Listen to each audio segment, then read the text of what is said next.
Resistance. For a series I remembered loving as much as I did back on the PS3 days, I can't say it's one which has entered my thoughts much in the past 13 years.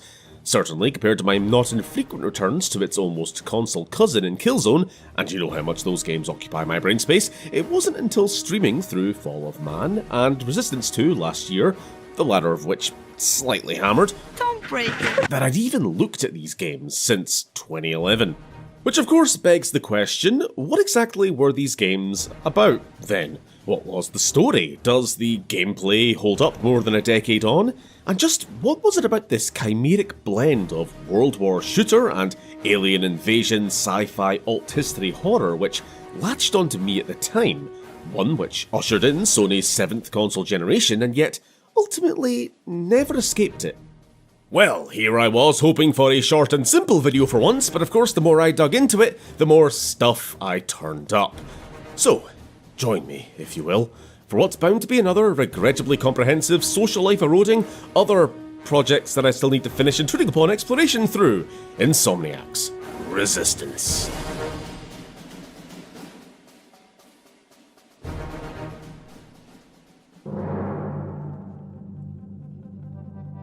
In case you're new to my videos, I usually like to start by rewinding the clock a bit on the development studio in question, often finding that some seed of the idea or trend in their creative process can be pinpointed to within earlier works. Though with Insomniac specifically, it's especially worth asking how exactly a company known primarily for their colourful mascot platformers landed on the relative grimdark of Resistance.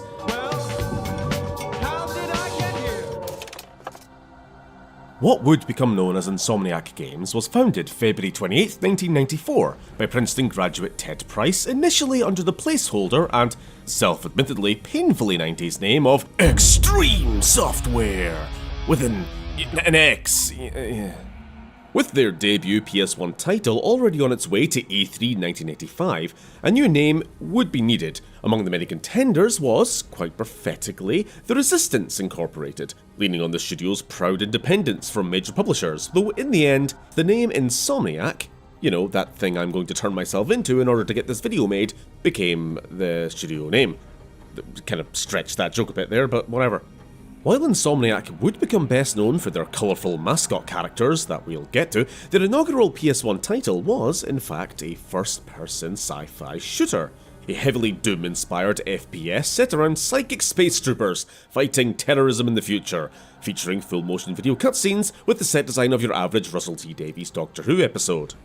Published through Universal Interactive, it was a decent first effort from the company, being positively reviewed for its interesting weapons, psionic powers, and snappy responsive controls. However, in a market already flooded with Doom clones, including high-profile heavy hitters like Duke Nukem 3D, being just okay wasn't quite enough to hit sales expectations, and thus, this commercial failure almost bankrupted the nascent studio. Incidentally, around the same time Disruptor was picked up by Universal, another studio, whose history would become inextricably tied to Insomniac's, had their own game, Way of the Warrior, purchased by the publisher, Naughty Dog. 2 months prior to Disruptor's launch, Naughty Dog released Crash Bandicoot, a game whose success would propel them forward and give Sony, the game's co-publisher, a potential and much-wanted mascot character for their console. From those very first days under the Universal umbrella, Insomniac and Naughty Dog had a friendly, competitive camaraderie between them, so much so that they'd be listed in the special thanks for Disruptor, and, as such, no sooner had Disruptor hit game store shelves than Insomniac themselves shifted gears entirely from gritty sci-fi shooter to also cartoon mascot platformers. Now, just to be clear, I'm not trying to narrativize here. I have no idea what internal discussions occurred within the studio at this time. Spyro the Dragon wasn't solely Ted Price's or Insomniac's cynical decision to chase a trend. Rather, both Universal and Sony encouraged them to have a crack at the family-friendly market. It must be noted, of course, that the widely successful Super Mario 64 had released only a few months prior to Disruptor. So, in an industry tiring of Doom clones, perhaps 3D platformers were deemed the new game in town. Yeah, okay, that part is me narrativizing.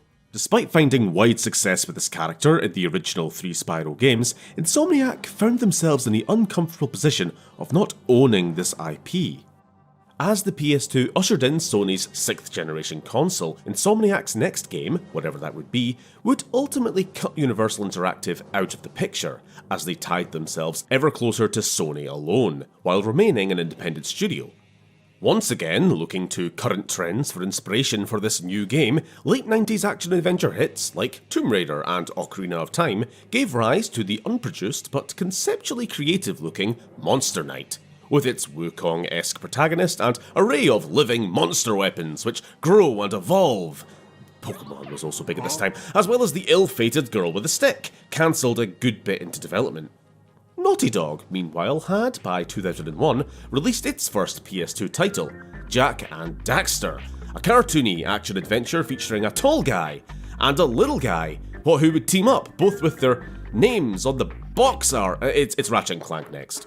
In November 2002, Insomniac hit it out the park with Ratchet & Clank, yet another mascot game with the DNA of Spyro and a touch of Disruptor, seeing a return to science fiction and guns. Creative, inventive tools of destruction, see what I did there, which would become a particular point of pride within the studio and a hallmark of future games. While Insomniac never moved far from Ratchet & Clank for too long, after 4 games and the approaching PlayStation 3, another studio pendulum swing occurred, with the assumption that the expense of the PS3 would narrow its early player base to those more receptive of mature games. It is also worth noting that by the mid-2000s, we were very much entering the age of the military FPS, a dark age of sorts, though in truth, more of a sepia-toned greyish-brown. Whatever the impetus for the game, which would be eventually dubbed I-8, it being an alien shooter, was there from the very start. At some point during development, the game involved time travel and lizard alien foes, though at the suggestion of ex-Sony executive Connie Booth, these reptilian enemies were changed into something more humanoid, since it was deemed more fun to shoot humans.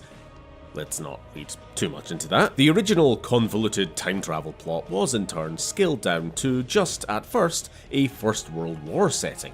Concept art by tech and environment artist John Woo suggested a much more diesel punk aesthetic, complete with Tesla tanks, German tech biplanes and military mechs. It would be this game's guns, however, which forced a rethink. The 1910s deemed too limiting in how wild the team could push their weapons tech, while the more technologically interesting Second World War was considered only to be the single most overused setting in the entire history of the medium.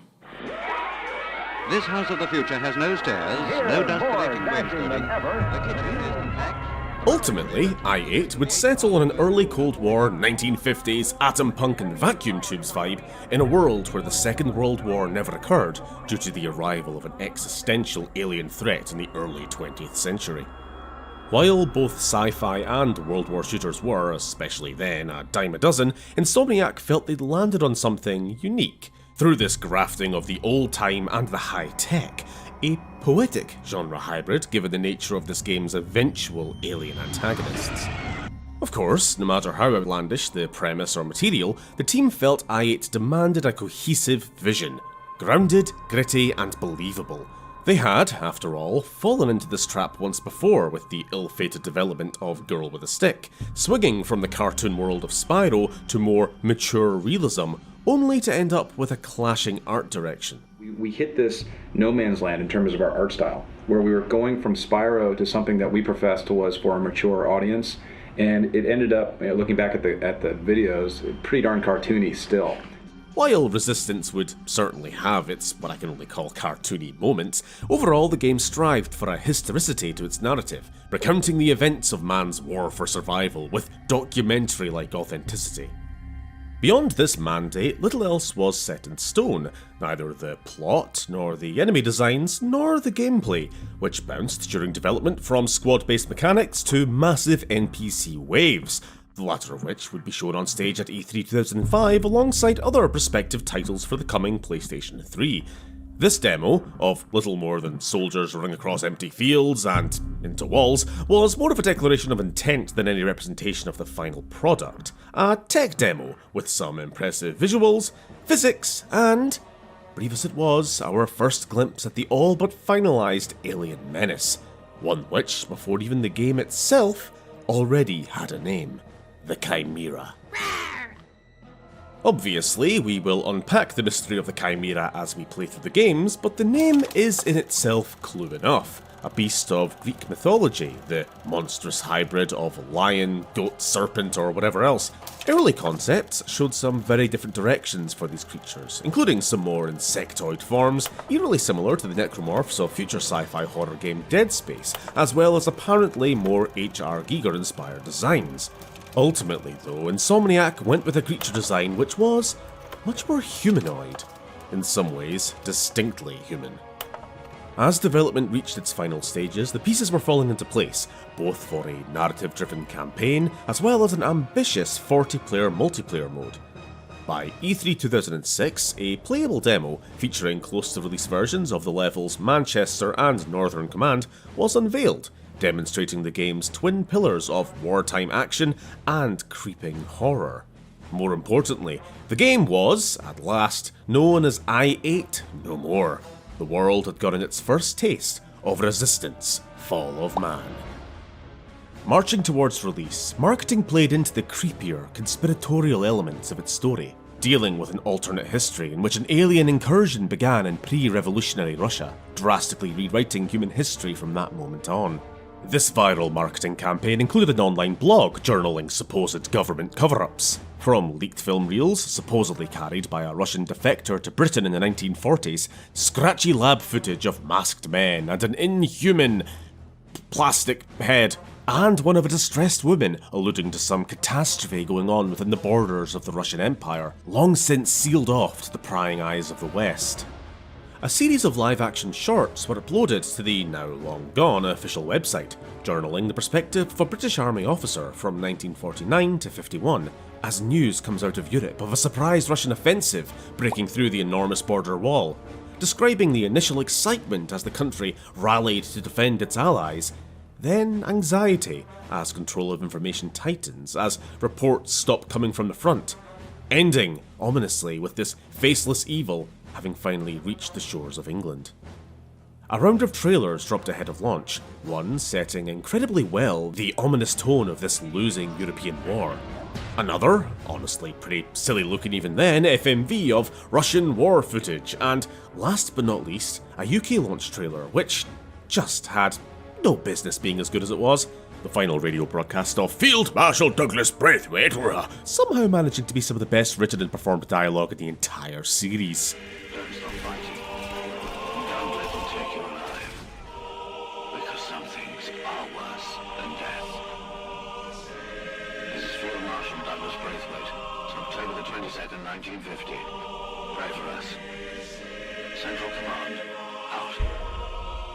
And finally, alongside the Japanese launch of the PlayStation 3, we would get to battle this alien plague ourselves as Resistance: Fall of Man was released on November 11th, 2006.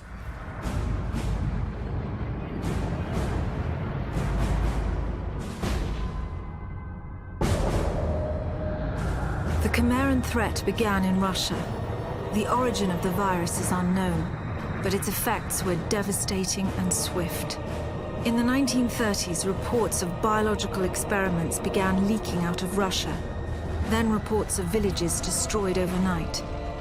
Then entire cities. We feared the Russians had developed a weapon of unparalleled power. The truth was far worse. Following the fall of Europe and subsequent invasion of Britain in late 1950, we take on the role of Sergeant Nathan, every 2000s video game protagonist Hale, as part of Operation Deliverance, an American relief effort in July of 1951, coming after years of staunch isolationism and official neutrality on whatever was happening in Europe. Now, just as a bit of trivia, originally we were supposed to begin the game with a non-combat tutorial aboard our carrier, the USS Lexington, featuring more story exposition, getting us into the actual, stakes and setting of the world, with a lot of this coming from one particular character, General R. Hadley, supposedly to be voiced by English voice actor Robin Atkin Downes. In the end though, the whole thing was cut, throwing us directly into the meat grinder instead, with the level itself repurposed for multiplayer and General Hadley simply cut entirely from the plot. I guess you could say we hardly knew him. Dropped into the war-torn streets of York, the opening gauntlet spares no time in putting us face to face with the Chimeran foot soldiers, the hybrids. Pale-skinned, 6 yellow eyes, and faces torn open to a fanged maw. Common traits of all Chimeran strains, along with the protruding mechanical apparatus on the back, plugged in via tubes across the body. A design element which I am curious to know if was in any way inspired by H.R. Giger's Xenomorph, knowing that his work was cited during an earlier phase of development. Also, of note, is my absolutely abhorrent gameplay during this early section of the game. Please just disregard, I hadn't at this point played in a while, and it is not the easiest game to get a feel for right away. Aiming is rough, and I have nothing nice to say about the iron sights, which are snap-toggled on and off, and way too often stay stuck on at least a second or two longer than you want. While we are talking guns, I do have nice things to say about this series' standard issue weapon, the fictitious M5A2 Folsom Carbine. It's nice. Essentially a souped-up alternative to the real-world and era-appropriate M14, though thankfully able to fire full auto without blasting any pigeons flying overhead. I also find it very close in silhouette to the M80 Colt Monitor, variant of the M1918 bar, a weapon whose existence I only discovered by complete chance while already editing the video, but in either case the 50s aesthetic is stretched somewhat with the unnecessary rails and debatably necessary underslung grenade launcher, which ultimately makes it function in practice much more like your standard modern shooter, just with a lick of rustic paint, though there is no denying that the alt-fire this launcher provides is super effective. Grenades in general are MVP in this game honestly, and establishes early the importance of weapons' secondary abilities. Right on cue for our discovery of the opposition's primary assault rifle, the Bullseye. Oh, I fucking love the Bullseye. Obviously not what the Chimera call it, but I ain't asking them, they're not real people. Being named instead for its incredibly useful secondary tag ability. After tagging an enemy, shots from this weapon will home onto that target, making this a literal fire and forget weapon which you can just duck behind cover and blast away as long as you have ammo, and given that almost every hybrid in this game is carrying some iteration of the Bullseye, you never have to worry about ammo. This gun is ridiculous and I love it. And on New Game Plus, we also get the Reaper SMGs here, they're fine. Back to the battle, things aren't going too well for the Americans. One of the more interesting points in lore is how little the Yanks actually knew about what was happening across the pond. In another timeline divergence, FDR lost his 1940 re-election bid to Republican candidate Noah Grace, who, in painting his rival as a warmonger, unnecessarily bloating the military budget and building bases in Alaska as early as the 1930s, oh what could they possibly be for, removed America from all overseas military involvement, while becoming increasingly authoritarian towards the free press, having entirely constricted information in and out of the country by the 1950s. We learn more about this, and the state of the world generally, in ways often missed by the game's story itself, through collectible documents found across each level. Some are just letters from missing loved ones or evacuees, others are battle maps, telegrams, or tactical documents. There's one later of the do's and don'ts for British wartime broadcasting standards. Do use words like hope, victory, freedom. Don't use words like alien, genocide, or Armageddon. Fun fact. Well, not really fun at all, actually, but the word genocide was only coined in 1944 by Polish lawyer Raphael Lemkin in obvious response to what was happening in Europe at the time. But given that World War II never happened in this timeline, that suggests that the term was only recently invented to describe current events. Yike. Scraps of world building like this really help to sell the premise. One from this level being a pamphlet from the US Isolationist League, a play on the real-world 1940s America First Committee, calling for the US to stay out of foreign wars, citing a 60% military budget increase year on year since 1946. While the American public may have been oblivious to the Chimera, this is our first in-game hint that the powers that be knew of the real threat. Anyway, meeting up with a few other oblivious soldiers, we begin trekking along a dry riverbed, when something begins swarming towards us. Careful, it's a rad roach. Think you can take care of that with your BB gun? After slurping some bugs, we're woken by a medic, the rest of our squad comatose out on the riverbed. But let's not worry about those implications. Look, we got limited health regeneration now. Any damage taken up until this point in the appropriately named opening gauntlet level being completely unrecoverable, a fact which can make this opening level one of the trickiest. But from this point on, any damage taken within a quartile of health can recover back up to that point, while these glowing yellow vials of Chimeran juice can recover a flat 25%. Do you remember health packs in video games? I remember health packs in video games. Hey, you know what else we got? Weapon wheels. More on that later. Hopping behind the wheel of an M12 light tank, we blast our way to the bus depot where the surviving Americans have regrouped. They must know this is a prime landing zone.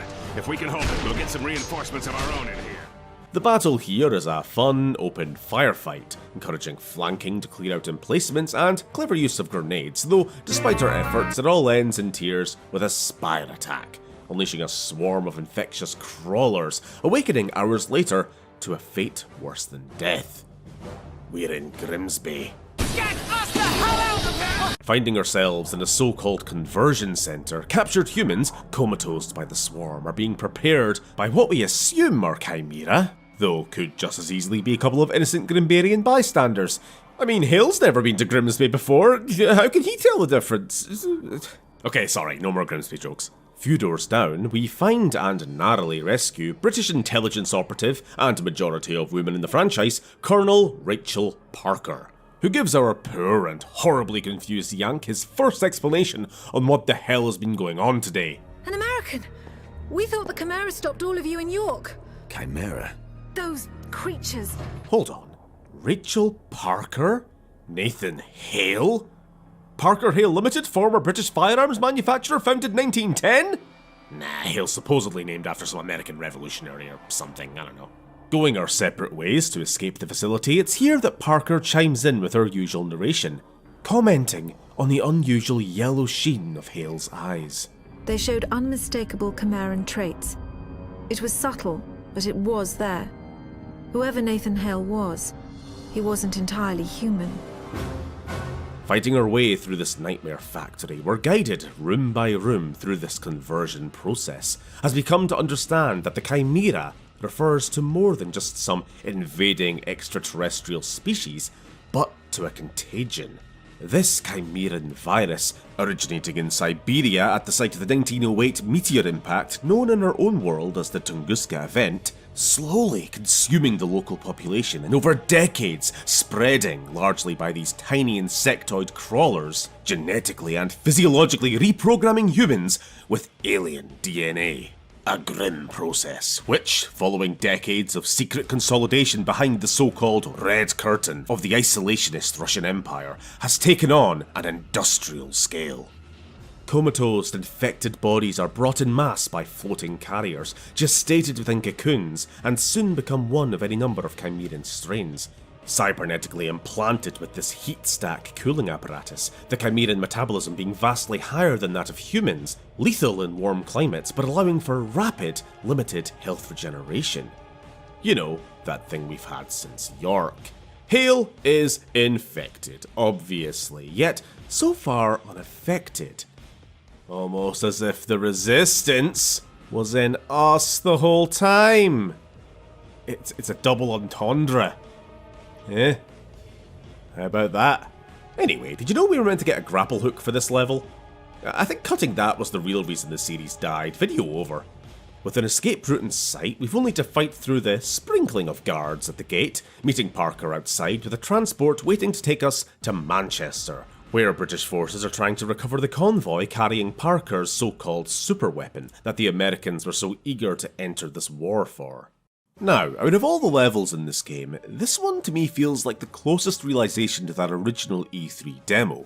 You know, the one of all the soldiers just running in a straight line, but in a good way. It's chaotic, with dozens of NPCs, mortar fire, VTOLs overhead, a sprinkling of new enemy variants, and a demonstration of a, in retrospect, very basic feature which Insomniac were particularly proud of in their marketing: their so-called hero moments.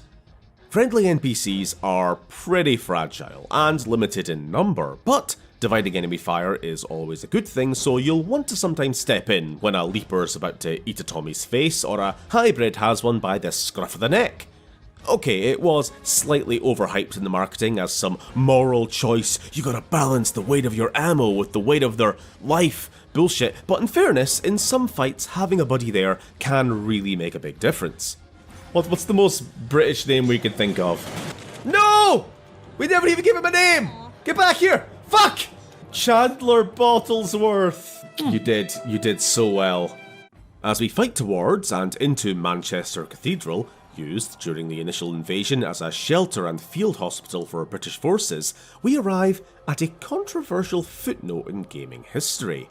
In 2006, the Church of England viewed the depiction of violence within the Holy Building as cause for legal action against Sony, demanding an apology or charitable donation, as well as the game's removal from sale, further pointing to Manchester's issues with gun crime as justification. This, in fact, caused enough of a stir that Tony Blair was questioned on it during PMQs, giving an inoffensive spiel about the need for corporations to balance profit and social responsibility. Not a word of artistic freedom, mind you, this was 2007, we hadn't invented video games as art yet, but he did drop a line about the effects of simulated violence on them kids. I think this is an immensely difficult area, the relationship between what happens with these games and its impact on young people. I've no doubt this debate will go on for a significant period of time. All of this being compounded when Sony did apologise soon after by a BBC article titled "Sony Apologises Over Violent Video Game," as if the violence itself was what demanded the apology. You tend to forget nowadays just how recently games have mostly stopped being fucking despised by the mainstream media. On Sony's end, meanwhile, a spokesperson did try to claim that no, this cathedral in the middle of Manchester, which is even referred to by name as Manchester Cathedral. Nah, that's some other church. And in their letter to the Anglican Church, made the snide little, if justified, remark, "We do not accept that there is any connection between contemporary issues of 21st century Manchester and a work of fiction in which a fictitious 1950s Britain is under attack by aliens." Anyway, back to the cathedral in question, we fend off a swarm of leapers, little critters, likely the evolved form of crawlers who failed to infect a host, and are ambushed by these big lads carrying another iconic weapon, the auger. Able to place shield walls, the weapon's main feature are its bolts of matter-penetrating radiation, which drill through walls to targets behind cover, each shot becoming deadlier the more stuff it passes through. Out through the back alleys, we put this and other new tools to use. First off, the fantastic Hedgehog Grenade, a fairly impressive piece of tech, both in and out of universe, demonstrating Insomniac's attempts to make full use of the PS3's processing power, as this weapon renders and tracks the navigation and collision of all 50 projectile spikes independently. Then there's the slightly confusing Backlash Grenade. The item description makes it out as more of a drop shield, deflecting incoming fire back against the shooter, but I always thought to use it as more of an energy blender. Throw it into a mob and watch as their own projectiles bounce around and shred them inside the bubble. Returning to the auger, while one of the series' best weapons, shaking up combat on both ends with you able to shoot through walls, while removing the safety factor of cover whenever a steelhead wielding one shows up, the auger does have one major flaw. While being able to shoot through walls is great and all, can't see what I'm shooting at, can I? Chimera and R&D really should get on that. Reaching the site of the convoy, we fend off a wave of enemies, while more are brought in by this lobster-ass looking dropship. I'm doing the tier list again, am I? Alright, up here's the gold standard, the LAT and the Pelican. Right up next, the gorgeous Helghast Overlord, while all the way down here defining our parameters is this piece of shit. Don't get me wrong, I know what you were going for, but it doesn't change the fact you're a shopping cart on thrusters. We got vertibirds, we got cooler vertibirds, but as for this horribly misnamed buzzard dropship, it's a lobster, come on. Meh. Goes out of its way to look as menacing as possible, with zero thought left for passenger comfort. I don't care if that's the point, a good dropship needs that cozy people carrier feel. No kids are going to be sliding open their parents' car door imagining this. Get in there. Now, these things, meanwhile. Oh, you didn't think I was going to get through this video without bringing up these beauties? Easy B tier, at least, with the British variant, the Kingfisher, just edging out the American Hawk. I just like the retro look more, I think. Well, that's all the time we got today, folks, on this edition of Obsessing Over Niche Sci-Fi Vehicles, I guess. Back to the video. Anyway, the level ends with an attack from a stalker, Chimeran Mobile AA. Fighting these things are a decent challenge, being pretty shy about turning away from the player to reveal their obvious glowing weak spot TM, and with missiles which will go straight over most cover. Thankfully, the plot point of the mission itself provides an excellent indestructible defense. Spider tank tier list? No, too soon. All stalkers down. You've got your convoy. How about getting us a sodding medic? As the skirmish ends, Hale approaches the lead container housing this weapon, telepathically connecting, briefly, with the creature inside. While the containment device is taken back to Northern Command, we join an operation in Nottingham to collapse a junction in the Chimera's vast underground tunnel network. We get a great introduction here to a new strain, the Titan. Big lad walking tank who is at least fun to fight whenever he shows up in this game, as well as a new weapon, the time-slowing L-23 Far Eye, packaged in with a sniping section alongside my two favourite NPCs of this game. No one told you what you'd be fighting over here. That's bloody diabolical, ladders. If we live through this, I swear, I'll swim to Australia. The rest of the level is an uphill meat grinder where, once again, grenades are our best friend. Linking up with Royal Marines led by a Lieutenant Cartwright, we assault what seems to be an excavation site, taking out a couple of Titans along the way. Damn! Took it down single-handedly. I'm out 20 quid. With the site secure and whatever the Chimera were doing here to be analysed, Hale is taken back to Northern Command. His condition no doubt on Parker's agenda for study, but before we can get a moment to relax, we enter the base to corpses, and not long after, a tunnel collapse.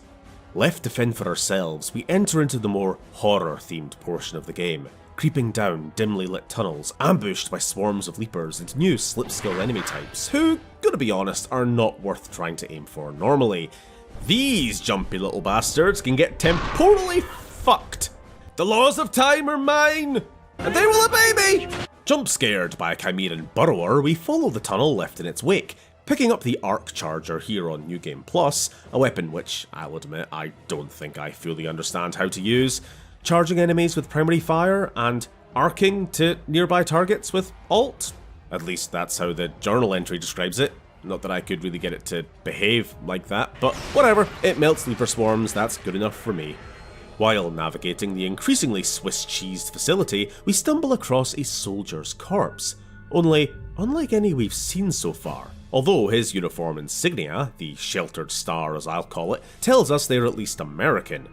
At least at this point in the series, this particular emblem seems to be used as this reality's World War II White Star equivalent, appearing on all US equipment, though we will come to know it later as the symbol of a specific organisation. But let's not worry about that. As Hale stumbles upon Parker's office, he, and we, learn more of the true reality of this war. The staggering death tolls across the continent, the fact that there have been no previously known cases of resistance to the virus, and, most importantly, that the living weapon within that containment device is what has been dubbed an Angel, a telepathic command strain of the Chimeran hive mind.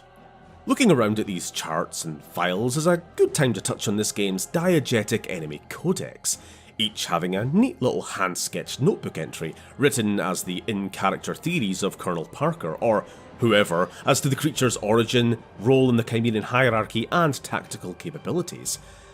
I like this. It's neat. The last section of Northern Command has us fighting through the base's labs. Excuse me? After winding our way through morgues and sterile operating rooms, we hit a particularly effective nightmare vault of progressively reawakening tanks of Greyjacks.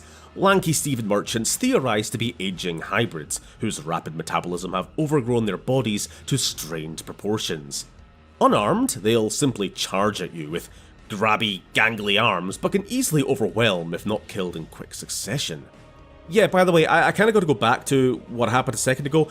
Yeah, hybrids can talk English. It's pretty easy to, miss this fact. In fact, I did for a long time. But no, they're fully voiced in lots of languages.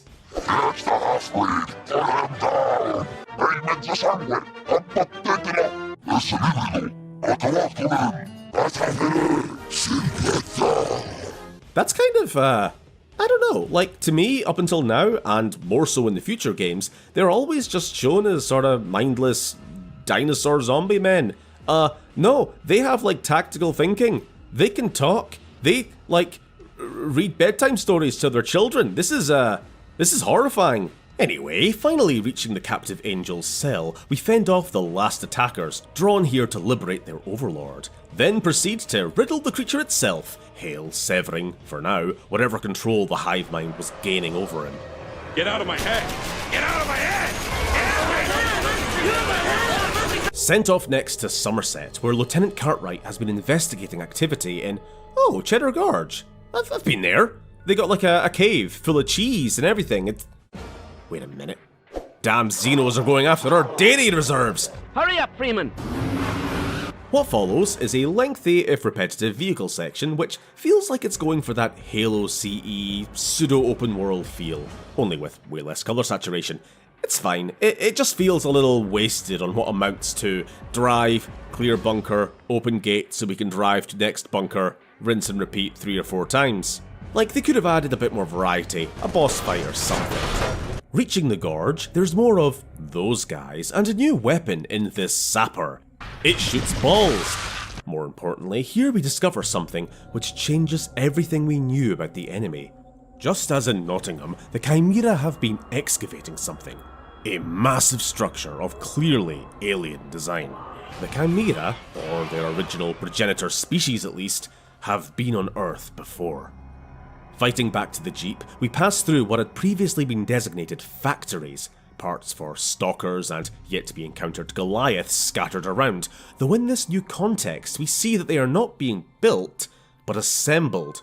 Unearthed, virtually intact, just ready to be put together, this instinctive urge for those converted by the virus to dig, to recover these ancient caches of technology, seems now to be part of some grand Chimeran design, unknown millennia in the making. This at least partly explains how in the early 20th century the Chimera were able to develop so rapidly such advanced technology. They didn't, they just found it. However, questions remain. Why return now in such an unconventional, roundabout way? Do you guys not have spaceships? Not in person, but rather converting and infecting the local population. And, of course, the new big question, what is the importance of these tower structures? But, as always, no time to think about that. Southern Command, last bastion of the Resistance, is under assault. Here we find some wacky minefield puzzles on the way to the front gate, occasionally turning into Dance Dance Revolution, but with the reward of a flamethrower at the end. Once we're past all that and we arrive at the besieged front doors, the game's main theme cuts in, which in anime terms means shit must be real serious now, and Hale dives in through the doors to descend into the base interior, which we find crawling with enemies, often literally.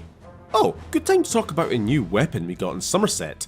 The top-secret, American-produced XR-005 Hailstorm is ideal for these kind of close-quarters environments, firing a, hail of projectiles which ricochet off surfaces, turning a hallway into a blender, while also having a handy turret secondary fire which, as far as I can tell, just works on magic.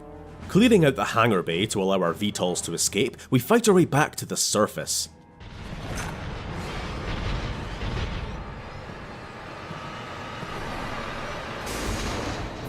Get in here. very brief vehicle section for pure catharsis, then it's time to be ferried off by Parker to see the next random English city, only by this point I think Hale's had quite enough, ditching them to go spelunking for more cave cheese. I just wanted my cheese. Realising now that the Chimeran tunnel networks are conduits between each of these unearthed towers, we're following the road to see where they lead. Though, apparently, aren't the only ones. I'm beginning to think we might have some stalkers. That or the feds have finally caught up to Nathan's decades of embezzlement. This level's nothing particularly special, mostly standard enemies, save for the Leaper's next evolution, the Roller.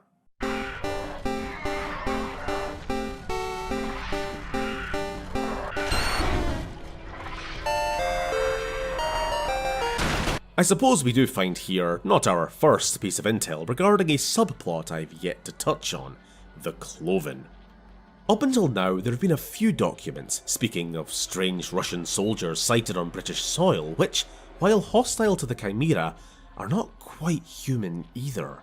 Reports telling of them feasting on the corpses of friend and foe alike, and in the latest journal, of how a pack were found by Cartwright's men, hanging from trees, each of their tongues replaced with the photo of a man, their creator.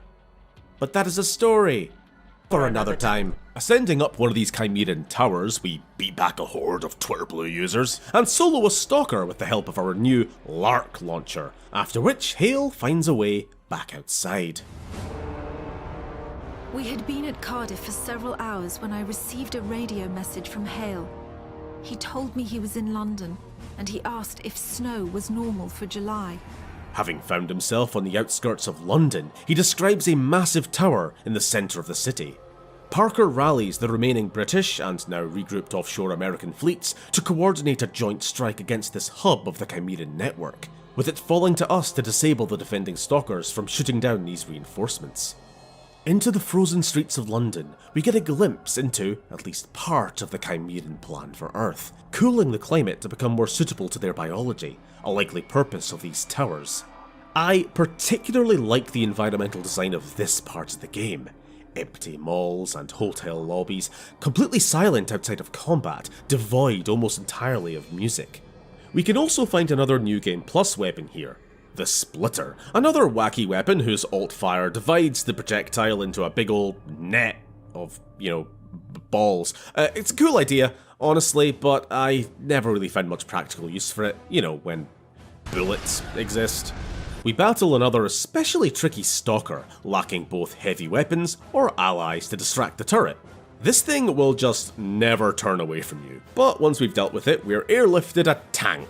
And just in time, as a giant spider thing crawls into view.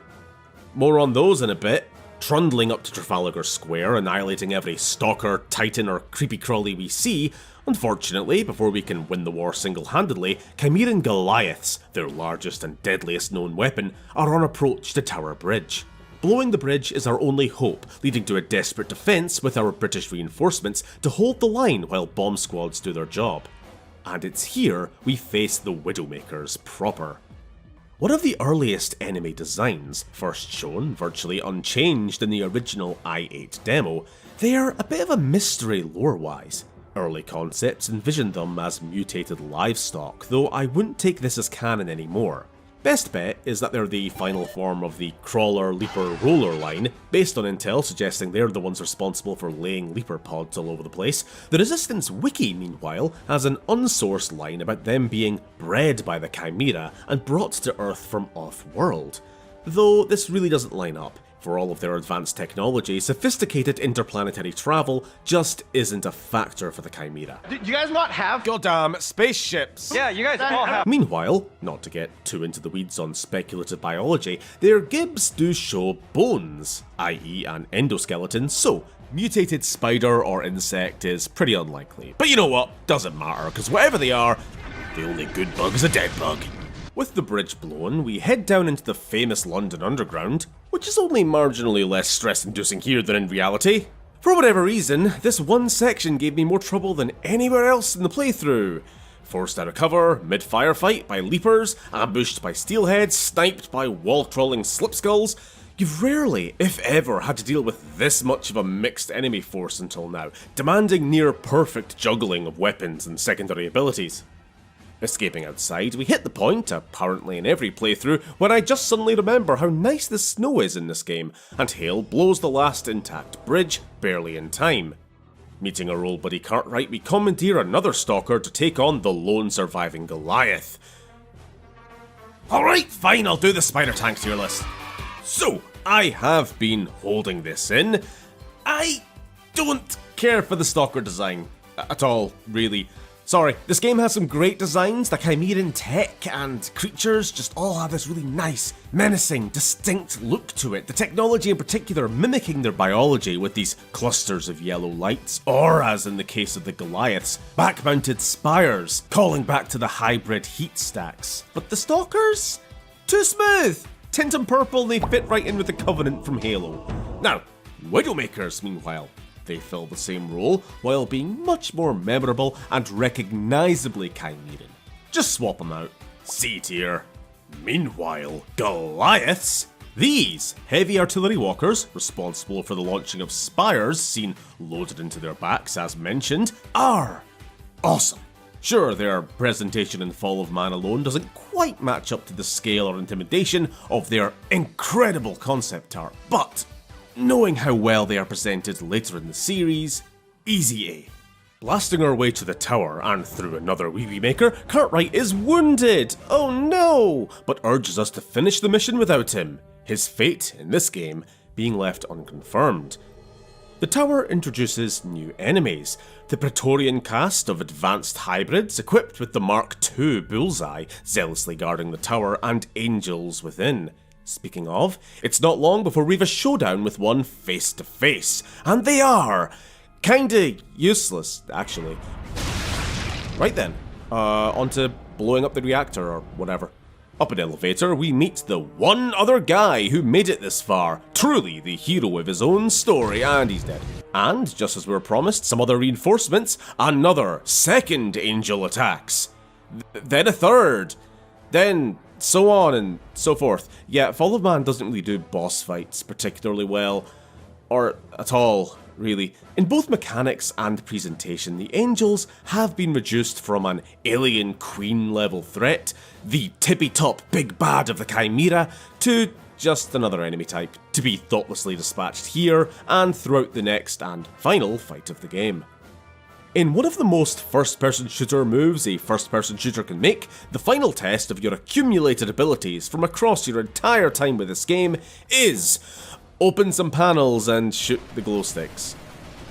All in all, it's kind of uninspired. As the reactor blows, Hale talsets for the nearest exhaust pipe. Unable to wait around, Parker's VTOL is forced to retreat as central London is turned into an irradiated crater. Good riddance. As the tower fell, Chimeran creatures began to shriek and writhe on the ground. They died within minutes. We believe they were simply unable to survive the loss of the Angels. The significance of our victory in London wasn't understood for several days. The reactor meltdown caused a chain reaction that destroyed all the towers in the network.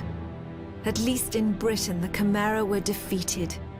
We get a short epilogue describing the ongoing search for survivors, a mere 900 or so having been found by the time of Parker's report, while Hale's body is never found, being officially declared killed in action. Or were we? Dun dun dun. Now we actually were. And that was Resistance Fall of Man. Or were we?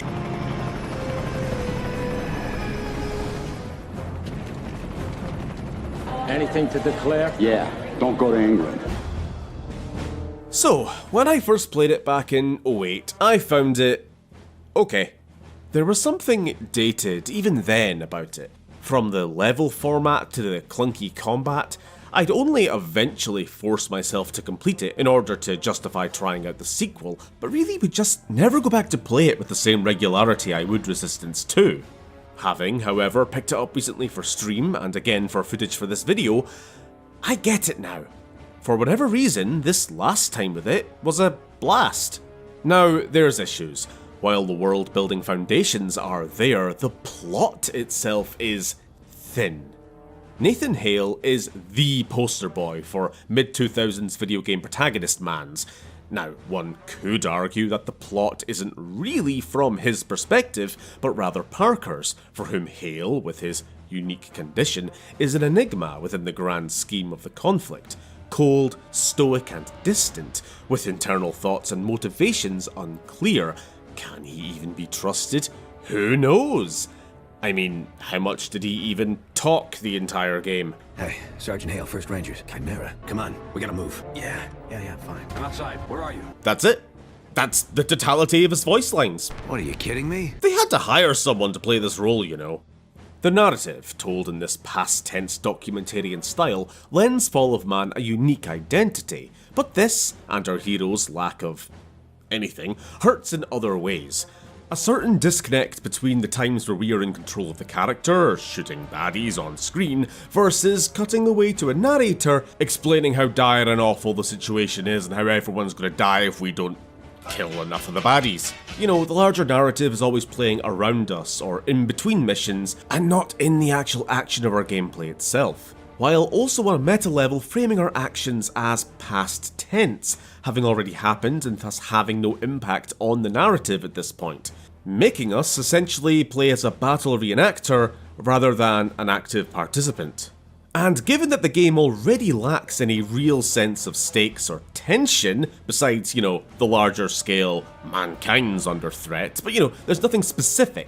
These characters that we know aren't in immediate danger if we fail to do something. You know, a settlement of survivors isn't going to be attacked if we fail to do this thing or that thing. You know, we already lack these direct motivations, meaning that this extra level of abstraction is the game's biggest narrative weakness. Or perhaps to put it another way, this game about humanity making its last stand lacks humanity, at least narratively speaking. As for the positives, however, there's plenty. Enemy designs are a lot of fun. Sure, they can be silly at times, the alien dogs, which I never really mentioned, and the roly-polies subtracting slightly from the existential horror of the situation, but the look of the Chimera, their varying forms, armour and implants just got that cool factor. And I always loved that you could individually shoot off the tubes on regular hybrids. Never forgave them for removing this critical gameplay feature from the later games. Wacky waving inflatable arm flailing tube, man. Speaking of which, Insomniac made a lot of effort to take advantage of this new generation hardware, with impressive tech and physics peripheral to the core gameplay. Whether it be shooting off tubes, or exploding car physics, or the smashing of windows. Again, if you've seen my other videos, you know I got a thing for shattering glass physics.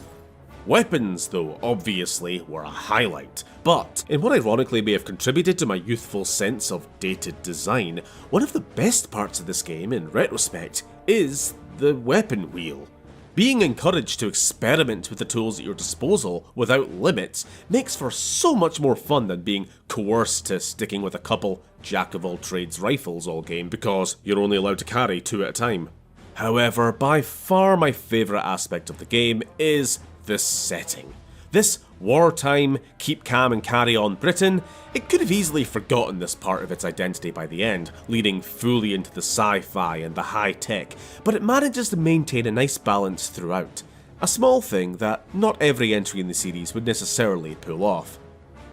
Fall of Man was received warmly enough at release, helped no doubt by the lack of competition, though its failure to really innovate upon the FPS genre was, along with its drab colour palette and clunky controls, among the common criticisms. Praise, however, was given to the multiplayer offering, first and foremost having the entire campaign playable in both online and split-screen co-op, while competitive multiplayer... Okay, I can't actually talk too much about it personally, only ever dipping my toes into it once or twice back in the day, but more to the point, the servers have been shuttered since 2014. Still, it was supposed to be good, the two factions having their own strengths and weaknesses, Chimera with life sense and faster sprint speeds, though at the risk of damage from overheating, while humans had the advantage of smaller hitboxes. Meanwhile, there were a number of unlockable skins, from Black Ops troopers to this game's one and only depiction of the Cloven, those half-resistant, half-mad, half-chimeran Russian soldiers. Can't lie, I obviously wish now that I had given the multiplayer more time when I could. But hey-ho. With the general success of Fall of Man, production on a sequel began soon after. Resistance 2, releasing November 2008, would continue the story of Sergeant Hale, but before we get to that, I'm going to skip ahead just a little bit to the series' first third-party portable spin-off, one being developed largely in tandem with this mainline sequel. Yes, usually I'd stick to discussing titles in release order, but there's a few reasons for this tangent. Most obviously, the game fits chronologically between Resistance 1 and 2, setting up some story points for later. But more than that, being developed off the back of Fall of Man, this one naturally takes most of its cues in style and tone from that first installment. So, on March 17th, 2009, only 4 months after the release of Resistance 2, which we will of course get to later, and hot off the back of a haunting CGI trailer, Resistance Retribution landed on PlayStation Portable.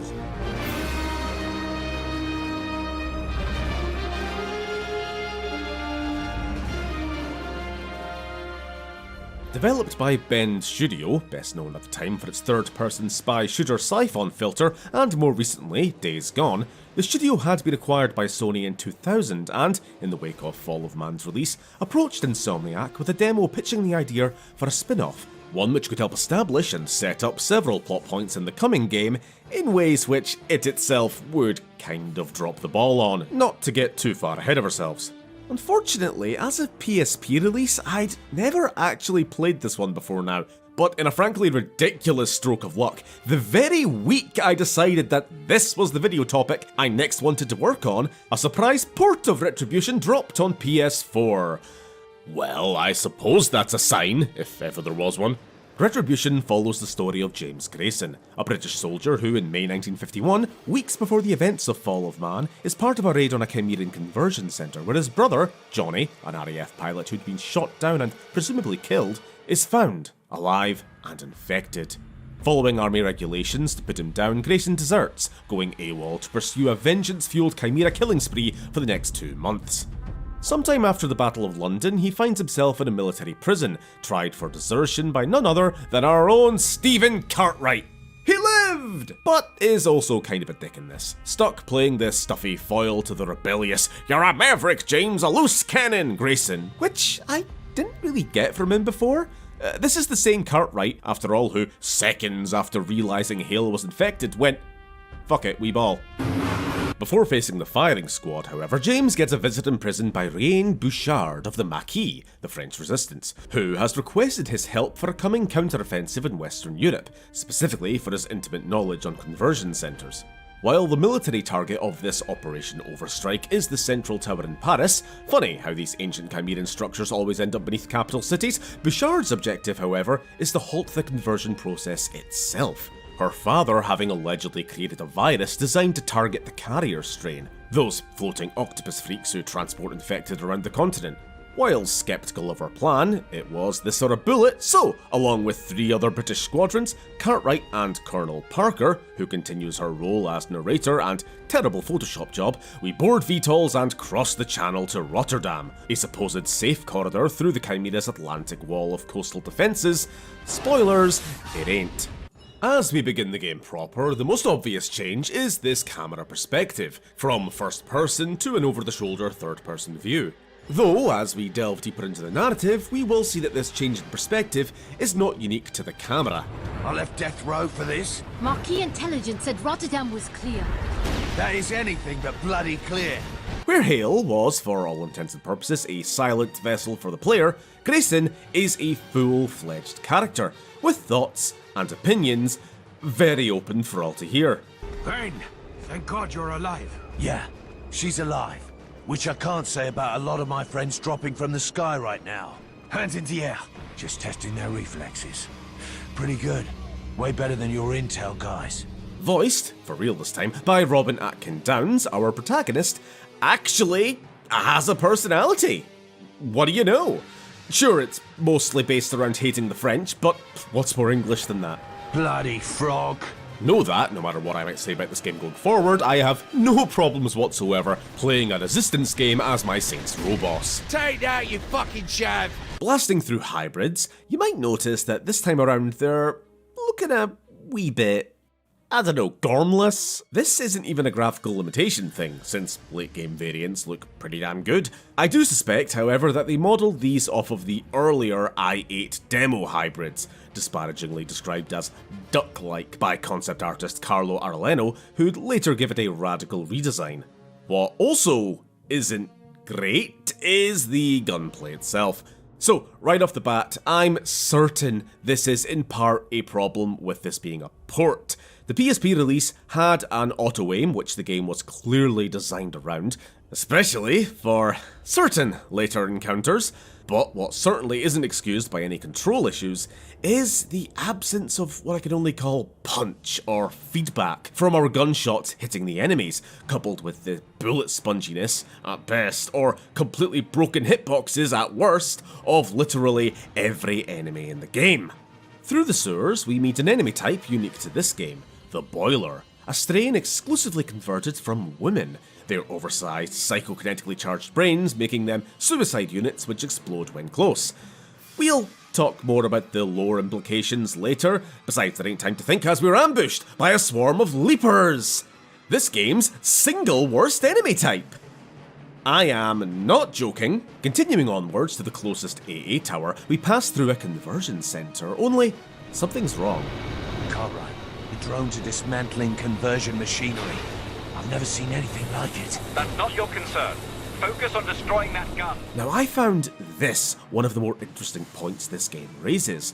As the initial invasion and mass conversion has ended, and the human population, across Europe and Asia at least, has drastically decreased, how will the Chimera propagate themselves? Especially bearing in mind what the Greyjacks implied from the first game, that due to the massively increased metabolic rate of a converted victim, their lifespan is shrunk.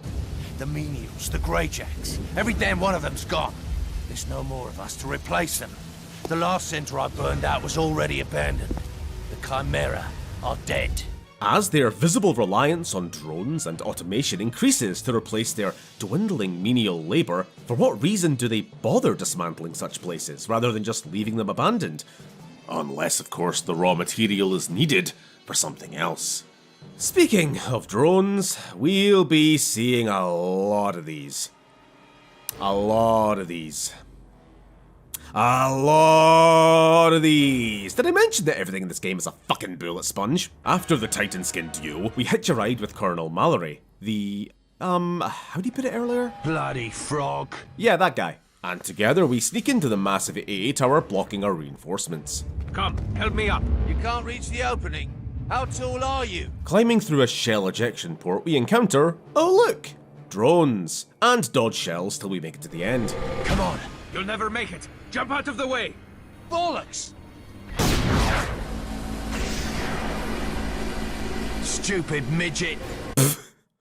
What? Cut off, we find our own way up through slippery-ass slipskulls, and drones. I'm already bored of mentioning drones every time they come up. Look, drones are omnipresent in this game, alright? Just assume anytime there's combat, there's drones involved. That's my problem. There's rarely a firefight which doesn't feature 3, 6, 12 drones showing up to eat your ammo and then respawn moments later.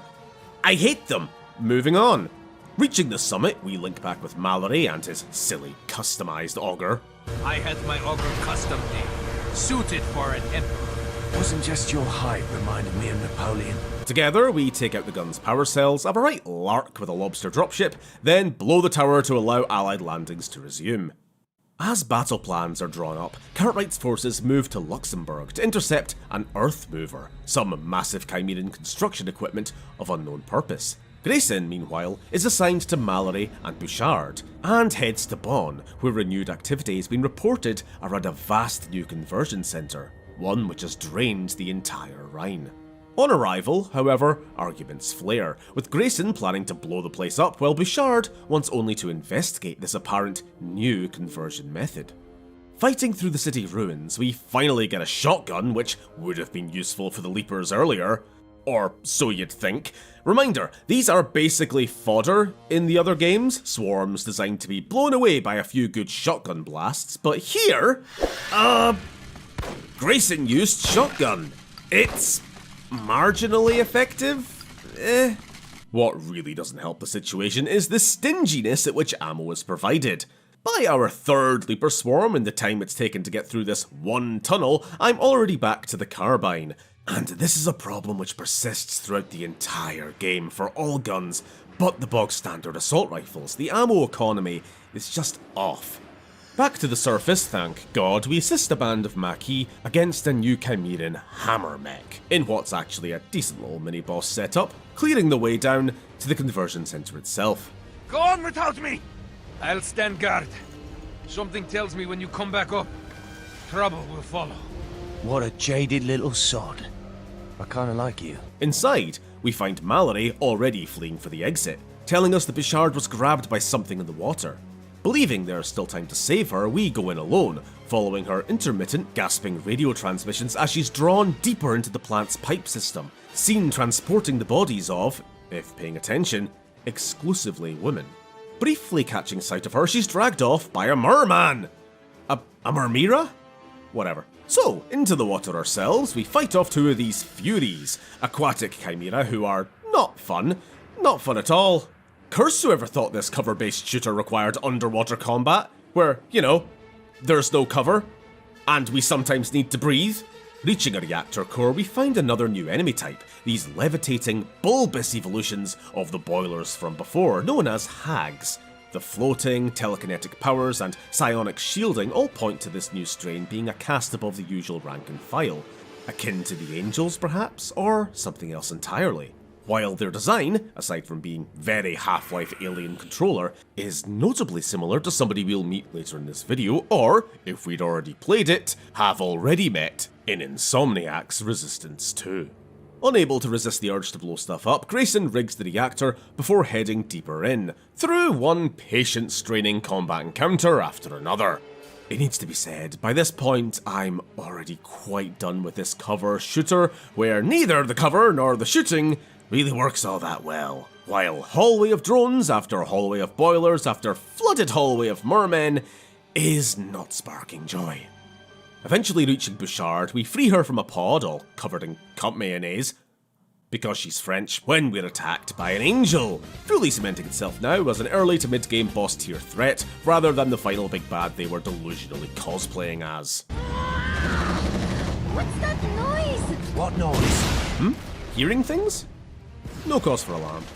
Escaping in a mech, the facility goes up, much to the anger of an ungrateful Bouchard who now wants to follow the fleeing carriers to find their nexus, while Grayson instead wants to go back and join the fight in Luxembourg. So naturally we are knocked out and left for dead. With only the hammer mech for transport, we're off to Luxembourg alone, through a swath of torn up land, one of many recently reported sites, from the Iberian Peninsula to the Bering Strait, being used as shipyards of enormous scale. These trenches, gouged out by earth movers, are tied to this expanding construction project, and mark the path our mech's gonna rip and tear towards the objective. When in doubt, just start blowing shit up. Of course, everything good must come to an end, as we're forced back on foot. Oh, for fuck's sake.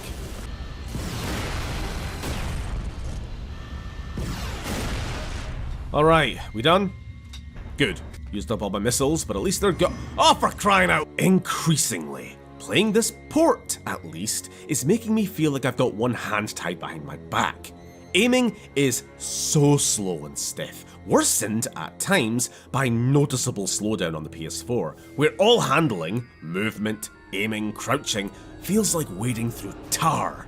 The saving grace of this re-release is the addition of a rewind function which, sorry not sorry, I abused the shit out of in the latter half of this game, because it would be simply un-goddamn bearable otherwise. Such as... Cartwright, burrows are here. Acknowledged. Oh, avoid their clouds. And I mean that. The rankest thing I've ever smelled. And I eat British food. I really don't know what they did to Leapers in this game, but I detest these little fuckers. Dying more to them than anything else. in this entire series. As far as I can tell, one of two things must be true. Either they have absurdly meaty hit points for creatures that are basically one-shot in every other game, or completely cocked hitboxes. Shotguns or explosives really are the only close to viable thing against them, assuming you can ever find the ammo. Again, to reiterate, this is a port thing. The PSP, I'm sure, wasn't nearly this bad. But this is now the most readily available version of this game, and the one that most people are probably going to experience, so... Reaching the Earth Mover, we blow its engines, fight off a counterattack, and get picked up on the side of the road by Cartwright of all people. Not bad for a deserter. And a frog.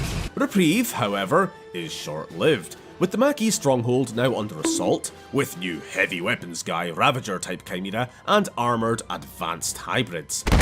Fighting to the hangar, we find Mallory here organising the retreat. That's for Bond. They're enough to me. We are even. That's because I don't like you.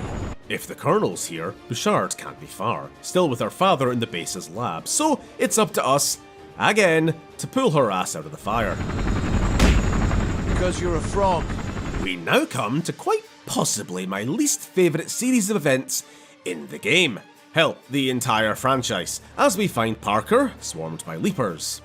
You shouldn't be surprised to hear that we haven't seen a shotgun shell all level so far, so after letting her die several times because I'm only armed with a BB gun, I'm forced to use all my grenades to have a chance at progressing, with even this far from a winning strategy, sometimes clearing the room, sometimes barely doing a thing. After 4 full minutes of trying to get through a single hallway, I roll lucky and I'm allowed to move on with my life. Even if the stress has gotten to my head so badly, I'm now hearing Parker speak German. But now, we get round 2! There is no good way of getting through this shit. I just had to rewind or restart until the stars aligned and grenades actually worked, or I land a lucky streak of shots. The hybrids that swarm into the room afterwards are a welcome relief in comparison, even if they do come with their own set of annoyances. Too many encounters follow this same trend of door opens, 3 or 4 hybrids and a slip skull rush in, you painstakingly take them out using up most of your ammo, then 3 or 4 hybrids and a slip skull rush in.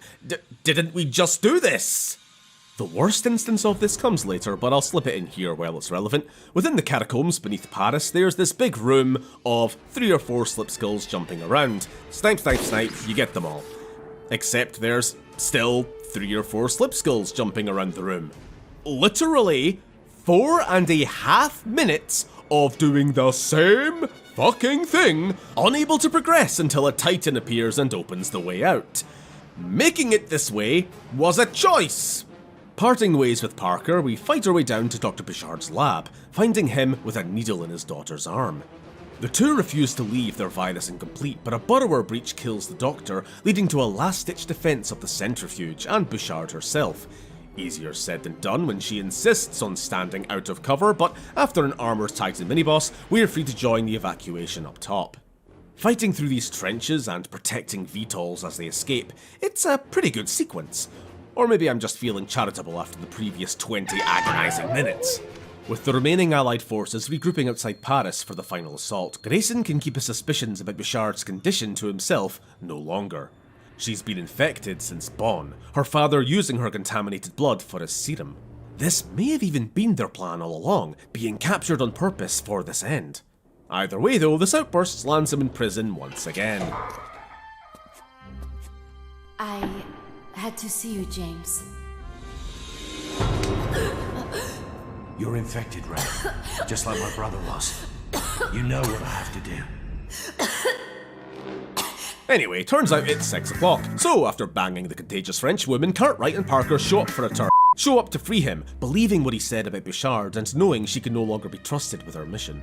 While the main military force begin their assault on the Paris Tower, for us, it's now a race to the Chrysalis Lair, some kind of conversion nexus from which Bouchard plans to inject her virus. As we pass through the city's ancient undercrofts, we're not alone. discovering Mallory, and a den of Cloven. With the Chimera muscling in on Cloven territory, it's soon a three-way battle, with us teaming up with Mallory, if only for a moment. Grayson, you are so predictable. I forgot! Bouchard went this way. You know, now's as good a time as any to say it, but this part in particular gives me classic RE4 vibes. Though it's maybe just the leather jacket. And Europeans. With the Chimera committed to evicting the Cloven squatters, we're stuck, mostly fighting them down here. The Cloven themselves content to scuttle away on all fours, most of the time. Turn on, you piece of shit! Now, while the first and only real appearance of Cloven in the series had we played Resistance 2 first, we'd have more context for what they are and how they came to be.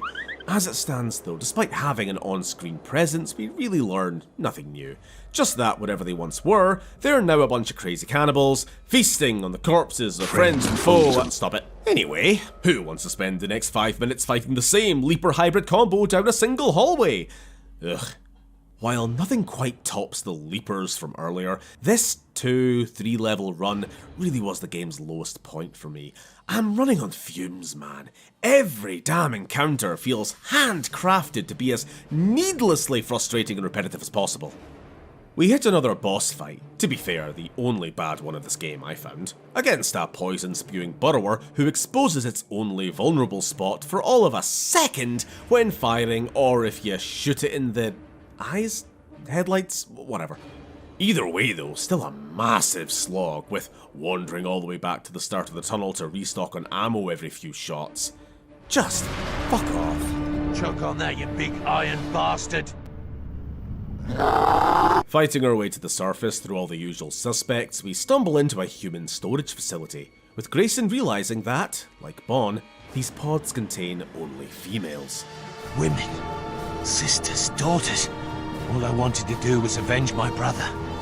I was being selfish. Then you've changed your mind? Or do you still intend to murder them all? Hell yes. Back once again behind the wheel of a mech, we march across Paris to the Chrysalis lair, taking on Titans, other mechs, and a lobster along the way. I do enjoy these parts, can't lie. There's a small moment as Grayson lays to rest his brother's flight jacket, the one we've been wearing in tribute to him all game, a symbol of him no longer being driven by vengeance or retribution. Oh, that's the name of the game! I get it now. Of course, he couldn't have chosen a worse time for this epiphany, as we trod along to the lair on foot through snow and icy water. Within the lair, Grayson finds Bouchard's tattered clothes, though before he can investigate further, is attacked by the short-bodied tailless amphibian himself, who reveals he has willingly become infected to become more than human, which, ain't how that works. Nathan Hale was a special case, was kind of the whole premise of the first game, but Mallory should be in a coma right now, losing hair and growing extra eye sockets. If there is an explanation for this, and yes, I read this line in the wiki, it ain't in the game. This boss fight ends once we've raised enough platforms to get within bonking distance and are rewarded with perhaps the best gun in the game, his custom auger, which replaces the stationary shield with a deflector bubble. In this game's final moments, we're given a way to deal with the drone spam. Hallelujah. Into the lair proper, the usual Chimeran steel is replaced with fleshiness. That's a sphincter door. Up a painfully slow elevator with minimal cover, we face more and more boilers and those floating hags, not seen since Bon. So, apparently, this whole time the Chimera have not been converting any female humans, opting to instead hoard them in the basement like a Nestle CEO with the world's drinking water. On the water. Only now getting round to converting them at facilities like this one. So, I don't love this lore change at all, really. Reading an interview with Ben Studios' John Garvin, I get that they wanted to explore things left vague in Fall of Man, such as the Cloven, but the lack of explicitly feminine Chimera was never a question I personally felt needed asking. I always assumed, backed up by the existence of the Grim in later games I add, that the virus affected men and women more or less the same, stripping away dimorphic signifiers, leaving them all sexless grey lizard bug things. But apparently, at least up till now, no, the hybrids and every other humanoid chimera are male, while the other half of the planet's population are being used exclusively as military-grade water balloons. Nah.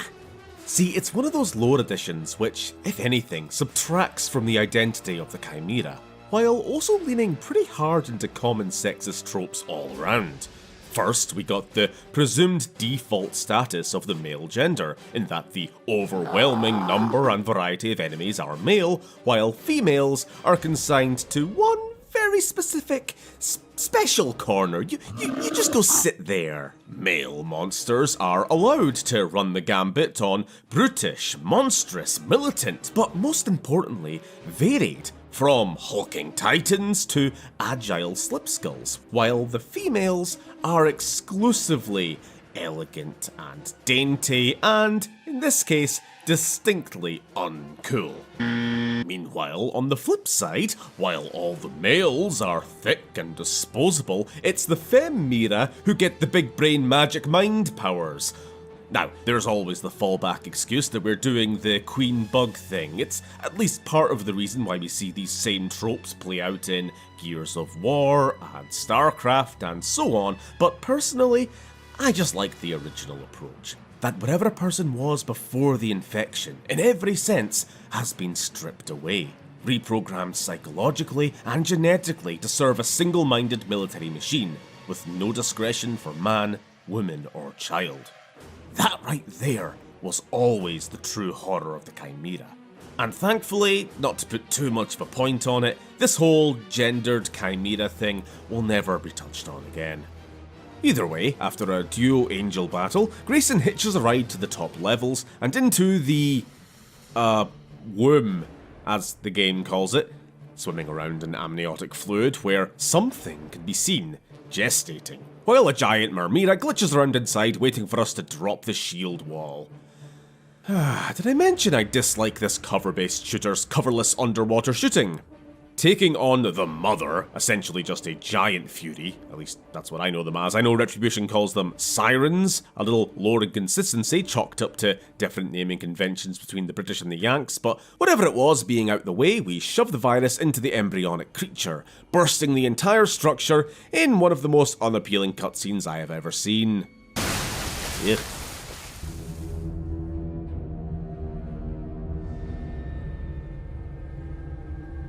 James, wake up, James. Bouchard. Rain.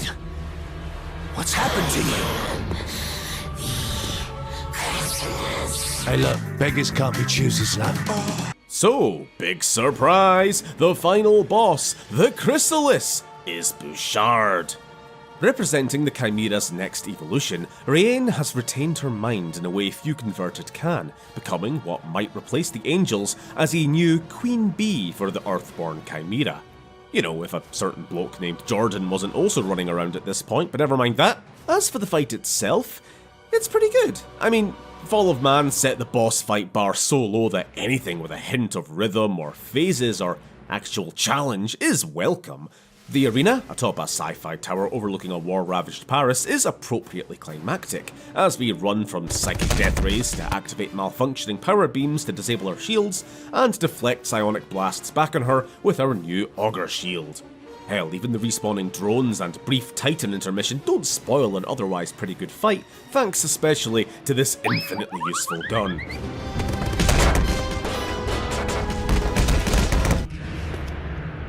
I should have killed you when I had the chance. You can't kill us. You are simply raw materials, resources. There are worlds to us, infinite in number. We will not stop. Your father's virus is spreading. Soon, every carrier in the world will be dead.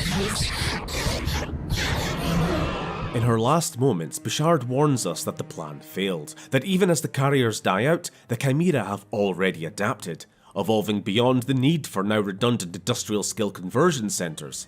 What's more, while the Allies were victorious in Paris, destroying the tower and killing off Chimeran forces in Western Europe, mass construction of a vast air fleet across the entire occupied world, a mere fraction of which we glimpsed at earlier, has finally been completed, their purpose and target as yet unknown. Unless, of course, we played Resistance 2 by now. Still, never to let the inevitable end of civilization ruin a moment, Grayson's record is cleared, even offered a promotion by Parker, declining to instead lead what's left of the Maquis. With his brother's jacket returned to him by Cartwright, he departs. Rumours years later suggesting that he found his way to Russia, in search of the Chimeran Ground Zero, becoming a figure of myth, the Cloven Killer, to what few survivors and refugees remain in the East. And that was Resistance Retribution. I didn't come. I'm finding it pretty hard to rate this one. On paper, recounting the plot, this character's story, and the interesting directions it took to both honour and expand upon Insomniac's original game, I do appreciate it. But actually playing the damn thing, by the time I hit the credits, I was beyond done with it. Again, port, but this was one of the least fun actual gameplay experiences I've had in a while. Grindy, spongy, stiff combat through a surprisingly long campaign, made to feel so much longer by the 2 steps forward, 1 step back nature of so many encounters. Now, on the positive side, again, this voiced, oddly charming, total bell end of a protagonist is great. Grayson feels completely out of place in this grim, dark setting, but this disregard for expected norms, be it military authority or the tone of the universe itself, makes him strangely endearing to me. The stronger emphasis on story and character over pure plodding plot is another distinction which I'll happily accept, even if certain plot points and lore additions are iffy, shall we say. Retribution released in 2009 to largely positive reviews. Releasing well into the PSP's life cycle, it may not have been a system seller, but it garnered a positive reception among fans of both the portable console and the Resistance series, some considering it a more faithful follow-up to Fall of Man than Insomniac's own second outing, not to poison the well already. Speaking of which, Insomniac were, during development of this spin-off, hard at work as ever, continuing the Ratchet series parallel to Resistance, with Tools of Destruction in 2007 and both Resistance 2 and Ratchet & Clank Quest for Booty appearing on Sony's E3 stage 2008. This official sequel had only been confirmed a few months prior, slated for a November release that year, and this E3 presentation focusing on what Insomniac's marketing team had obviously settled on as Hail and Scale, choosing the game's biggest, most climactic, and highly scripted sequence to demonstrate this, along with the promise of a staggering 60-player competitive multiplayer mode. This renewed online focus, alongside other changes, could easily, and cynically, be interpreted as yet more trend-chasing, with games like Call of Duty Modern Warfare and Gears of War evolving the genre in ways Fall of Man didn't dare try. Whether that be abandoning traditional health packs for regeneration, or establishing weapon limits for the sake of realism, Fall of Man's contemporaries had reshaped what it meant to be a first-person shooter, and Resistance 2 was rushing to catch up.